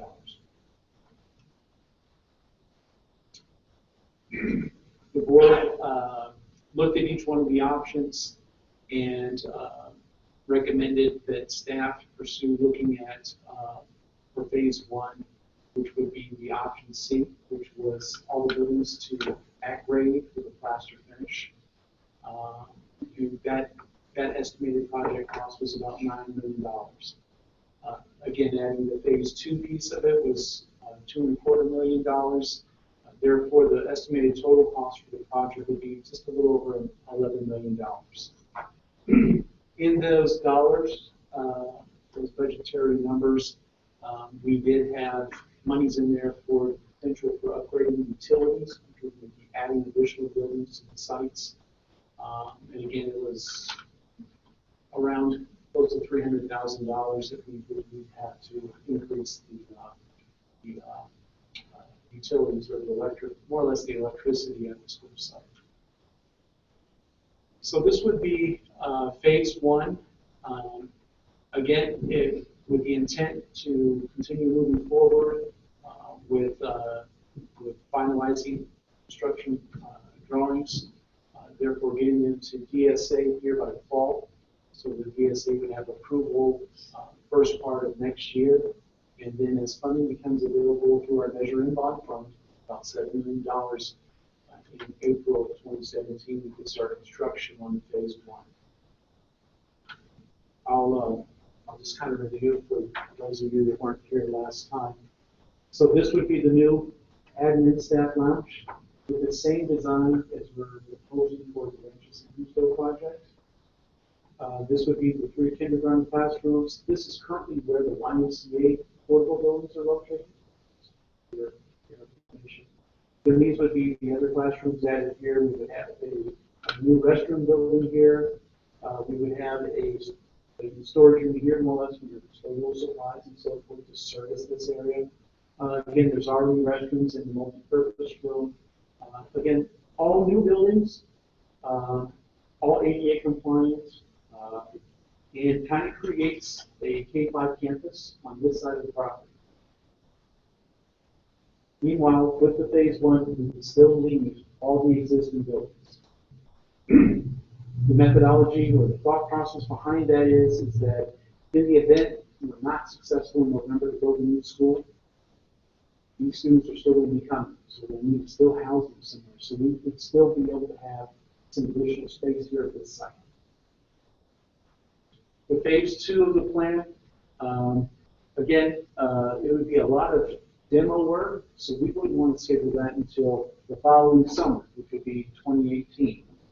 And that would be, again, raising or demoing all these existing older buildings here at the site and creating these turf areas. So then you start seeing your true separation for your K-8 model starting to develop here at Sunny Slope. So you have your K-5, possibly have your 6, 7, 8 up here, the separation of the upper and lower grades. And then this would be the addition of the new library media center because our old library would be demoed in the phase 2 plan. Phase 3 is kind of as needed. So with these new turf areas, as you see here, it gives us a lot of flexibility in the future to expand, to grow, to look at a lot of different opportunities here for the school. So the phase 2 and 3 funding opportunities, and I mentioned this at our last board meeting, in the district could be eligible for $3.7 million in modernization funds if the state school facilities bond is successful in November. There's also developer fees that could be utilized for as additional funding to do the phase 2 or possibly phase 3 projects there at the school site. Future bond funds, if identified in the bond priority list, which you'll see in the Sunny Slope invested in classrooms, which you'll see that in the item coming before you later this evening. Joint use funds, again, something where we're discussing partnerships with the city, partnerships with the county. I'll follow up on that in my next slide. And then there's also the possibility of just a lease back. So if we wanted to go ahead and finish the project, we could possibly sign a lease back contract with the construction firm to finish that off for us and then make payments utilizing developer fees as they come in over time. So just wanted to provide that information to the board as funding options to continue finalizing that project there for Sunny Slope, which is going to be very exciting. It's going to look really nice. So giving you a quick update, a lot has happened since our last board meeting for that site. So with the last board meeting, you gave us direction on, hey, we want to go with this style of building, and we want to keep moving forward. We have already had our locators out there identifying existing underground utilities. We have already finished up our electrical capacity and usage data. As of today, we're finding that there's no need to upgrade the electricity that's feeding the site. It's going to be able to handle the additional buildings, which is great. So again, I mentioned the roughly $300,000 that we could possibly save by not having to bring in another transformer. We are taking a field trip later this week to look at some modular buildings to see if there's any types of potential cost savings or there could be an increase in the cost, but what type of building would we get in regards to a quality building versus affordable building? So we're still looking at that. Hoping to have some numbers to compare. These are our initial affordable numbers. And then we want to begin. But we've already been talking in regards to a more detailed design plan, and we can now start that now that we have a lot of this underground utilities and so forth done. We'll have our soils conditions and samples done after summer school is completed at Sunny Slope, so we'll start boring holes into the ground at more or less in the locations that we want to place these buildings. So that'll be happening. And then again, just kind of following up on the tentative construction schedule, getting our plans to DSA in the fall, getting approval first of the year, and then as soon as funding becomes available early next year, start the project. So again, a lot has happened in that 1 month time frame. So this evening, I wanted to besides the update, I wanted to speak to you, and it's kind of a piggyback on the last item that we just talked about with the possible joint use with the county in regards to the park there. We were approached by the county in regards to the need for a new county public library, and they wanted our input in regards to what we felt would be beneficial in the public library. They were going to put out an RFP to get information in regards to what the community looked for in a state-of-the-art 21st century library, that type of thing. And then they will be working towards funding this new facility. So again, speaking with the county and talking about possible joint uses in regards to the school site at Santana National Park, we had a conversation in regards to the parcel that would be available after phase 2, which is the parcel up front there, and how I place some buildings here on phase 3, talking about the possibility of a new county library located here school site with a joint use agreement with the district. And again, a lot of details, a lot of specifics that would have to be discussed and worked out. But there could be the possibility of a shared use or joint use where our students have the ability to utilize state-of-the-art facility during the daytime and for after school. And then during the evenings and the weekends, the community will be able to have access to the library for that use. The location on our site makes it very open to the public, which is a benefit. And the location of the building has great visibility from that intersection. I've asked Mr. Barnes to also speak on this item tonight as well, because I wanted to talk to you about it in regards to mention joint use at the last meeting, but having the conversations about more possibilities, I wanted to ask Mr. Barnes if he would speak on this item too. Again, knowing that the board would want to know if the county was really interested or not in us pursuing it. So, if you wouldn't mind, Mr. Barnes. Good evening again. The short answer is yes, absolutely. As you probably know, we've been talking with the Board of Supervisors for some time about the existing county library facility and the need to expand and to modernize the facility itself. It's an old building, it's inadequate. Sorry, water. And we're looking for to fund and build a concept that we're calling the TEL Center, Technology, Education, and Library. And we've also thrown into that mix the potential for coffee or a small cafe sort of thing, so that we have a public-private partnership as well. We've noticed that, for example, coffee houses here in town, in fact, everywhere in the world, become places that are Wi-Fi centers and study centers. And if you go to the one over here by the Safeway, you'll find mostly students there hanging out with their laptops. So it's quite an interesting idea. John raised one issue that I think we need to deal with. I've not thought of it now, and that is the time separation between daytime use and after-school use. We would need to figure out how we, the county, can have that library open for general patrons during daytime use as well. So maybe a need to do some space separation or something. But those are the kinds of details that we would be working on. I see this as a branch library. That does not mean that it is a secondary library by any means. That simply means that the TEL Center that we've been talking about has been sort of focused on the downtown area because the existing library is there and because we need to reinforce the vitality of the downtown.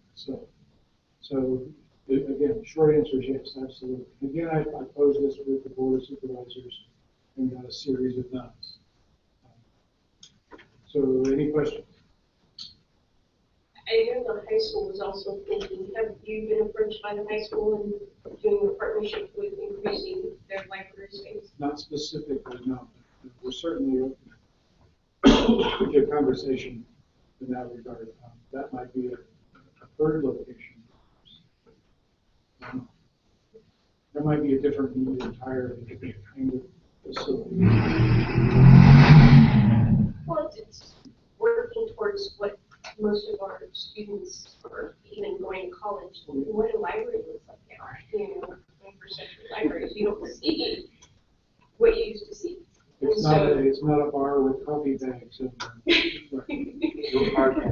Right. So I would definitely love to be able to incorporate something on that side of town. And having, our residents be able to come to different locations to access the internet, to study, to, research things that they wouldn't necessarily, because I know in our community, even access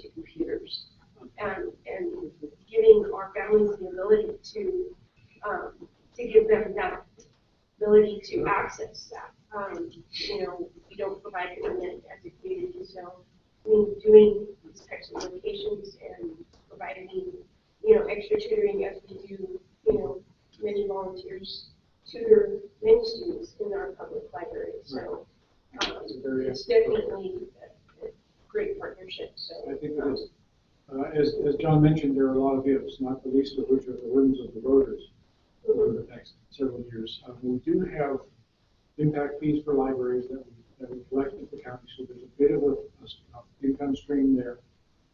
Again, there are competing interests for that, but it's certainly a doable project, and we'll be looking at our impact fees across the board this summer as well.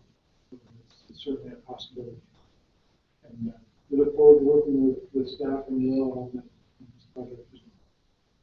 are there any type of grants or anything like that available for volunteers? Big list. Public-private partnership, and this is again a place. Silicon Valley? Excuse me? Asking somebody up there. Well, again, if we're able to create commercial space, rent space in the building, that's an income stream for a private entity, and we can do a build and lease back sort of situation that has some guaranteed cash flow. We can also lease library space back, bond issue or somehow. There's a number of options for financing that. That would be a concern as far as the costing on the campus with our limitations in nutrition. Yeah. Okay. These are the standardized issues. Okay. We'll go back to the design of actual building itself for the set. How we can create that. Our process. Yes, so definitely continuing that conversation. From my perspective, absolutely. Other questions? Okay. Thank you. Thank you. Thank you. As far as direction on that, not the city. It was just that, as far as the design, it's just the presentation, correct? The presentation and asking if the board is interested in us pursuing discussions about this possible joint. So definitely, I think it would be in our, in both benefits to continue on the, discussion and seeing what we can put together. Thank you. Item 15B is the lease back agreement for auto construction for Laurel Farms Elementary School modernization project.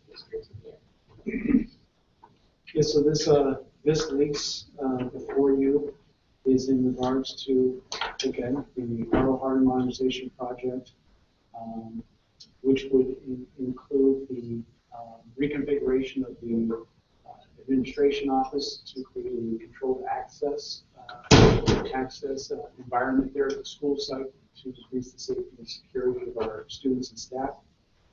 It is also the replacement of all windows, all doors, to bring us up to code in regards to ADA compliance. So all new sidewalks, all new restrooms, all new carpet in the classrooms, all new fire alarm.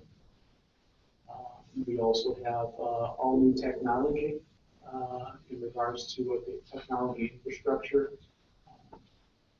And so this is a traditional leaseback, again, with 6 payments over a 6-month period to auto construction for the construction and modernization. Also, I'm asking for your approval on this contract. Any questions? We have a motion to approve. I'll move to approve. Second. All those in favor? Aye. 15C, the agreement with Scudder, a roofing company. So this is a more traditional contract with Scudder, roofing company, in regards to the installation of a new roof on the classroom and restroom buildings at Ladley Elementary School. They'll be adding an insulation barrier as well as a new, they call it a cool roof, very similar to what we used at R1 last year. So we're using the same type of construction and materials. This contract did go out to bid. Discover happened to be the lowest bid, actually the only bid. And so we are asking for your approval on this contract so that we can get started with the contract this summer. Why do you think we didn't get more bids? Just out of curiosity. We have had several projects that have gone out to bid, and we have had very few, if any, responses. The industry is just very busy right now. There's a lot of construction, not only residential, but there's a lot of bonds that passed. And then Silicon Valley, all the way to San Francisco, is just going gangbusters with construction. So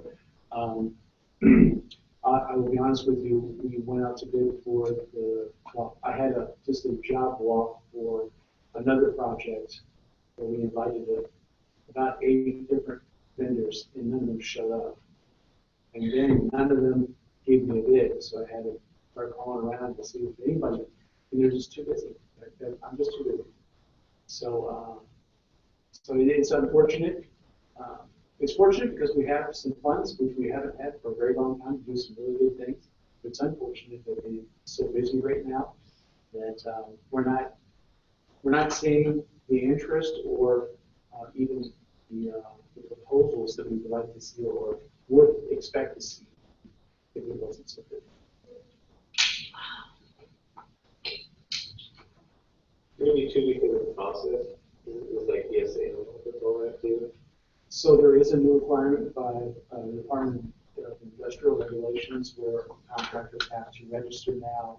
They have to turn in certified payroll. There has to be an apprenticeship program mixed in with a percentage of their employees. So yes, that has made it a lot more challenging. Not so much on the larger projects, but a lot of the smaller projects have made it a lot more difficult for us to get people that may have been interested in the past that now may not want to deal with all that paperwork.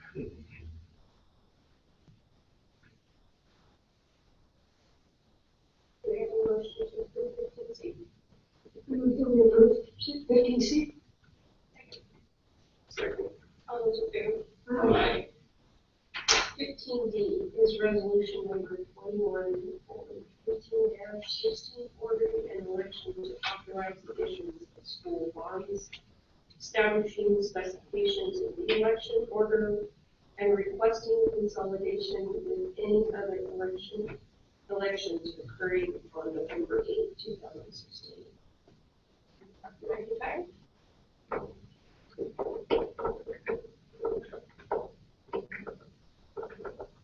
All right, this item is we don't have a bond number yet or a ballot measure letter yet, but this will be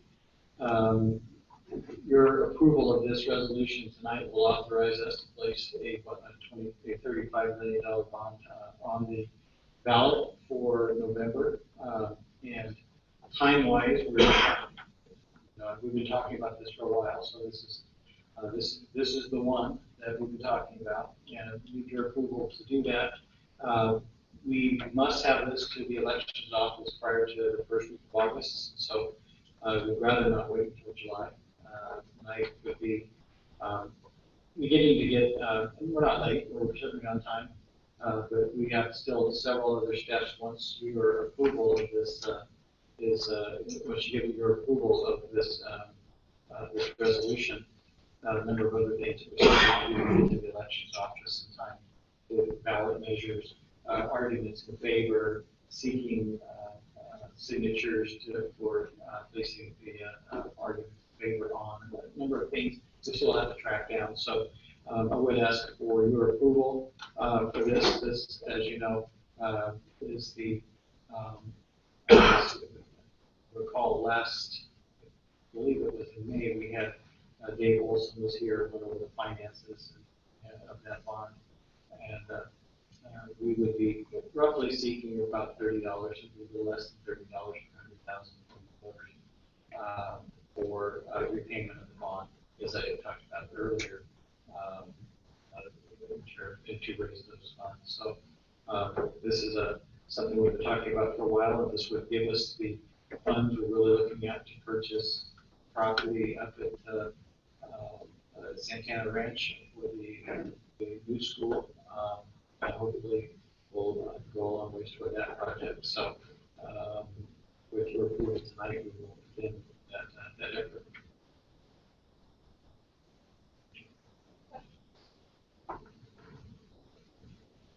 We talked about it a lot. So the majority of these funds are going to go towards establishing a new school. Right?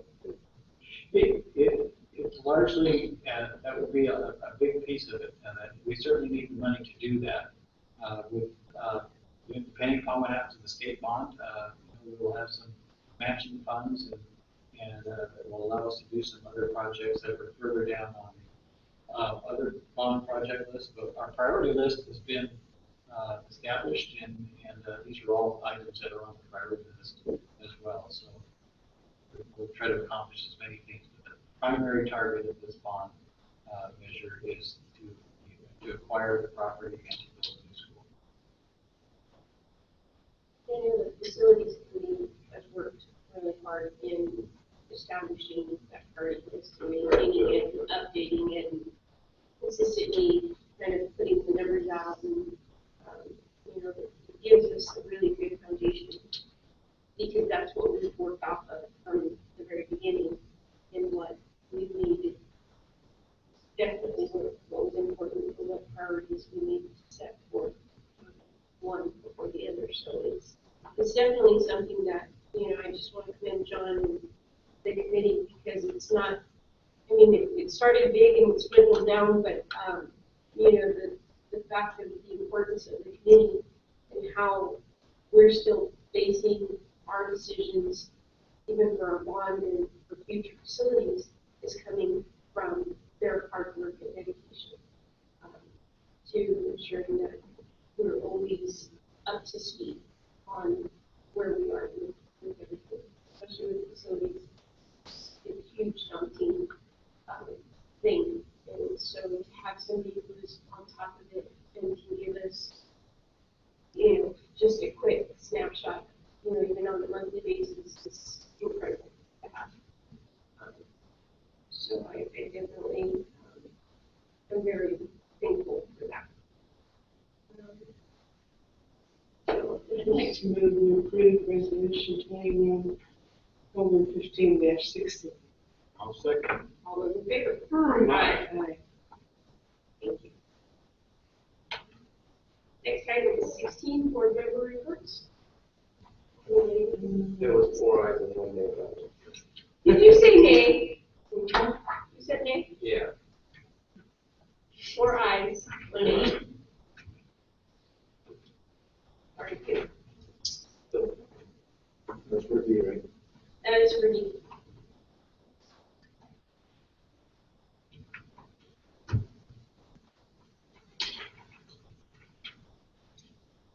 Board member reports. I went to a couple of retirement celebrations and promotion celebrations. And the other night I went to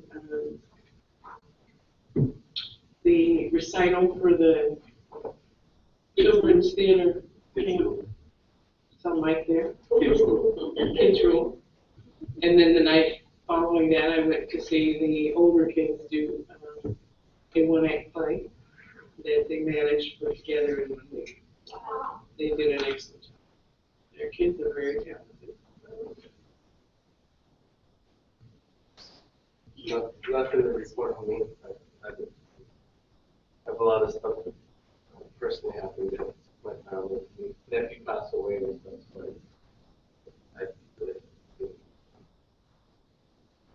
we had a bank prevention meeting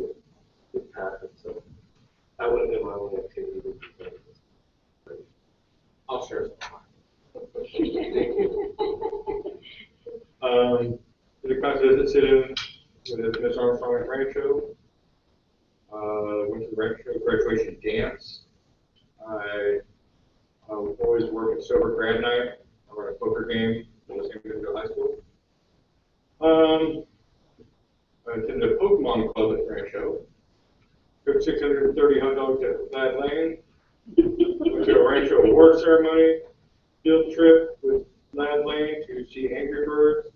Went to the Calaveras AAA promotion graduation. Glad Lane promotion graduation. Went to the Mays promotion graduation. Went to the Rancho promotion graduation. Went to the play that kids will put on, and then a couple retirement dinners. And that's all I did. I went to a women's club event, and, I also attended the graduation ceremonies. As always, they're beautiful, and it was great to have them, to where we could all attend.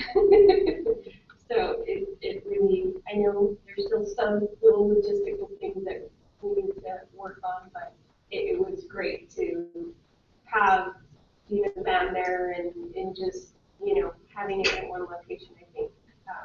I think change is hard, but I think it as a whole, I think it was a good move.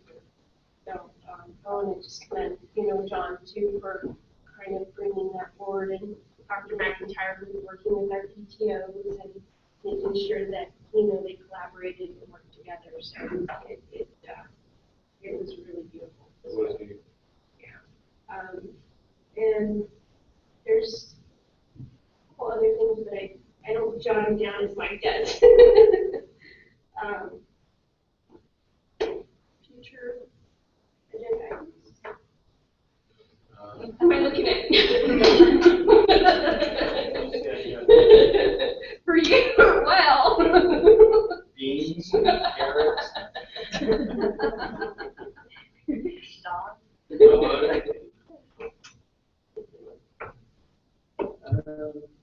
I know we've got things to bring back, so we'll, Okay. items, see if we can bring back for future discussion, further discussion, which include the, firearms.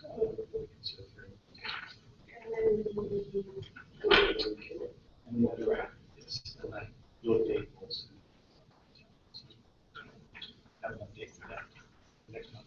Announcement reminders. John does have field trip through July 1st for East Palo Alto.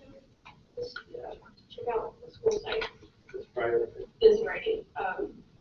Also, you were sent an invite. What time? What's right from here? What's time? Are you Yeah, I'm gonna what's try, the yeah, game I'm plan? gonna try to get it in. I haven't quite worked that out yet. Okay. So, I'll just do a little bit. Okay, yeah. Well, let's just slide. Okay, so now we kind of know, this great. So, yes.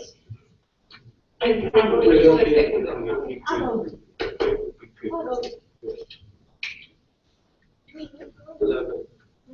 They have to be there at 11, so you can probably leave here 9:30. Yeah. Is the interview? Yeah, John will let us know. I'll let you know tomorrow. Okay. Don't count on me, because I don't know that I. Only two can go. I'm sorry? Yeah, only two can go. So, yeah. Okay. That's fine. We're dismissed. If you can't go. Okay.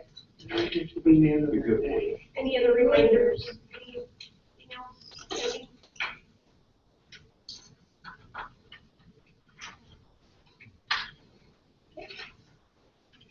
Item 19. I motion to adjourn. Do It's this scary. we have a second?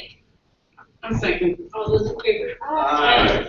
Meeting adjourned.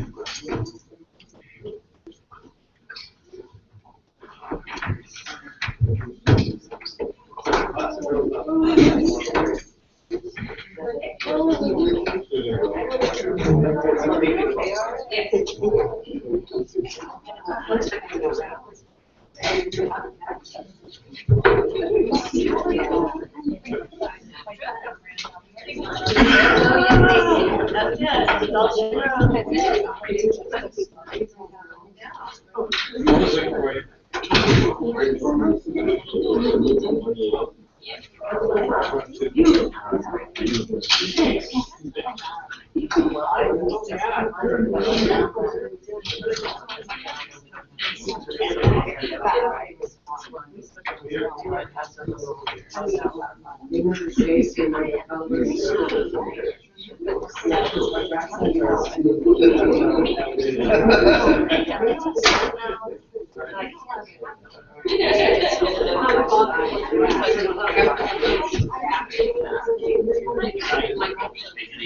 There you go.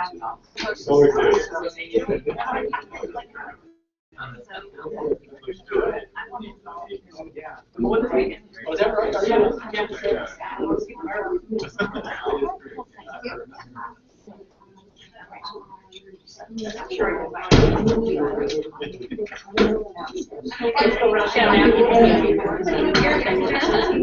That's right. Always good.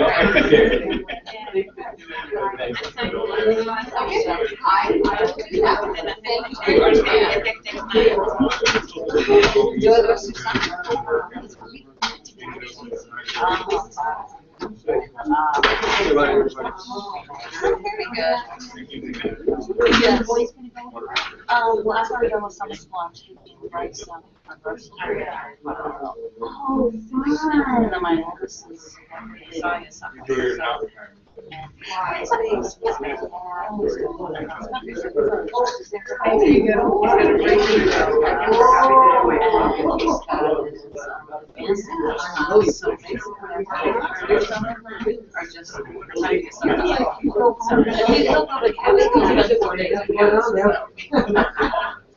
That's his son. And it's because we're actually really tomorrow. So I'm a little nervous. Oh, no.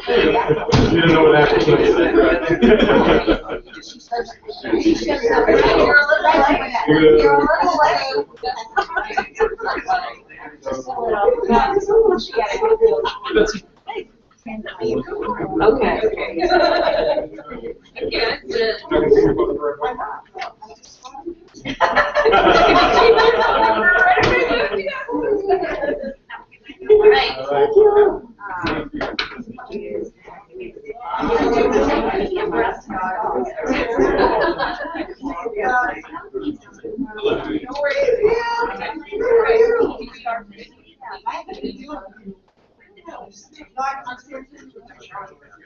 She loves this one.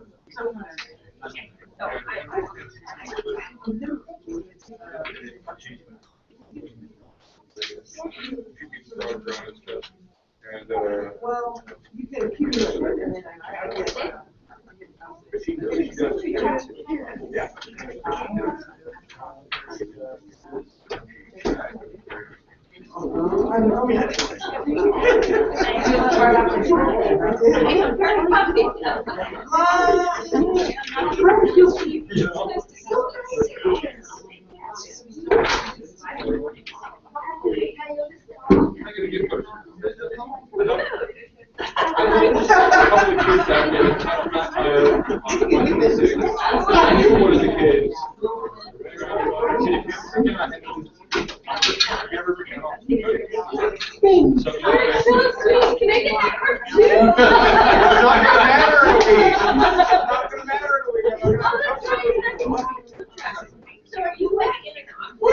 No, I'll be in charge of 3 or 4 offices, 5 offices. Well, I'll work a couple days at my house, but I'll have, I know. I'm gonna have a representative, I'm gonna have a secret card. I have my Oakland yard, which is in Oakland. I have Concord, I have Chico, I'll have Salinas eventually. Yeah, this is all. We're like this supervisor. Area manager. Area manager. Regional manager. Whatever you want. But then we need more money. That's I'll make it about the same. But I get more sleep. Yeah. I get more hours. Oh, yeah, that's my job. Okay, you can tell you when you like this now? No. All right, so I'll force you 6 months. Here we go.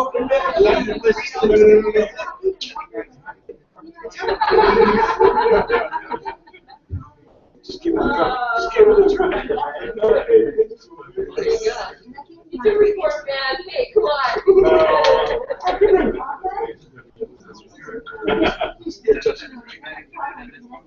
Everyone involved. I'll be friends for you, Mike.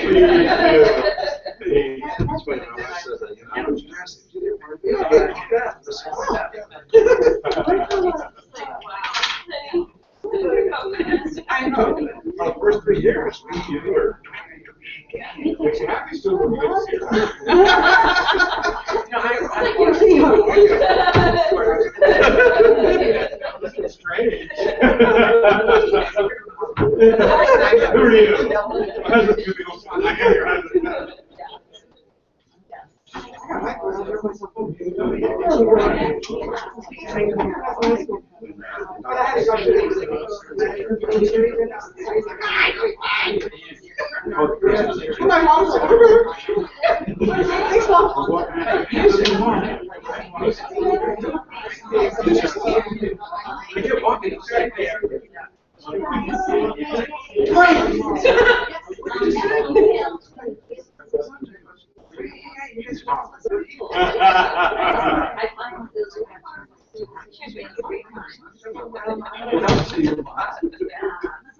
He was a shake in his head.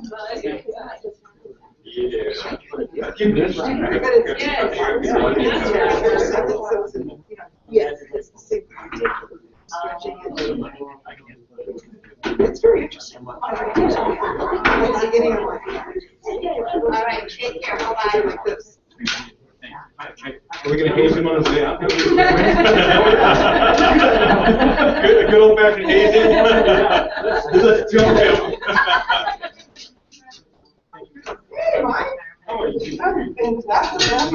I'm tired. Great.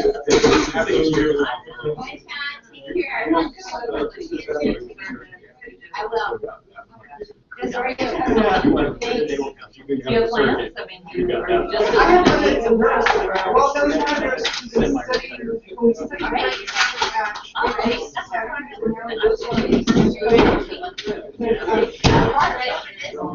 Are you trying to share? everybody gets Poor Jamie.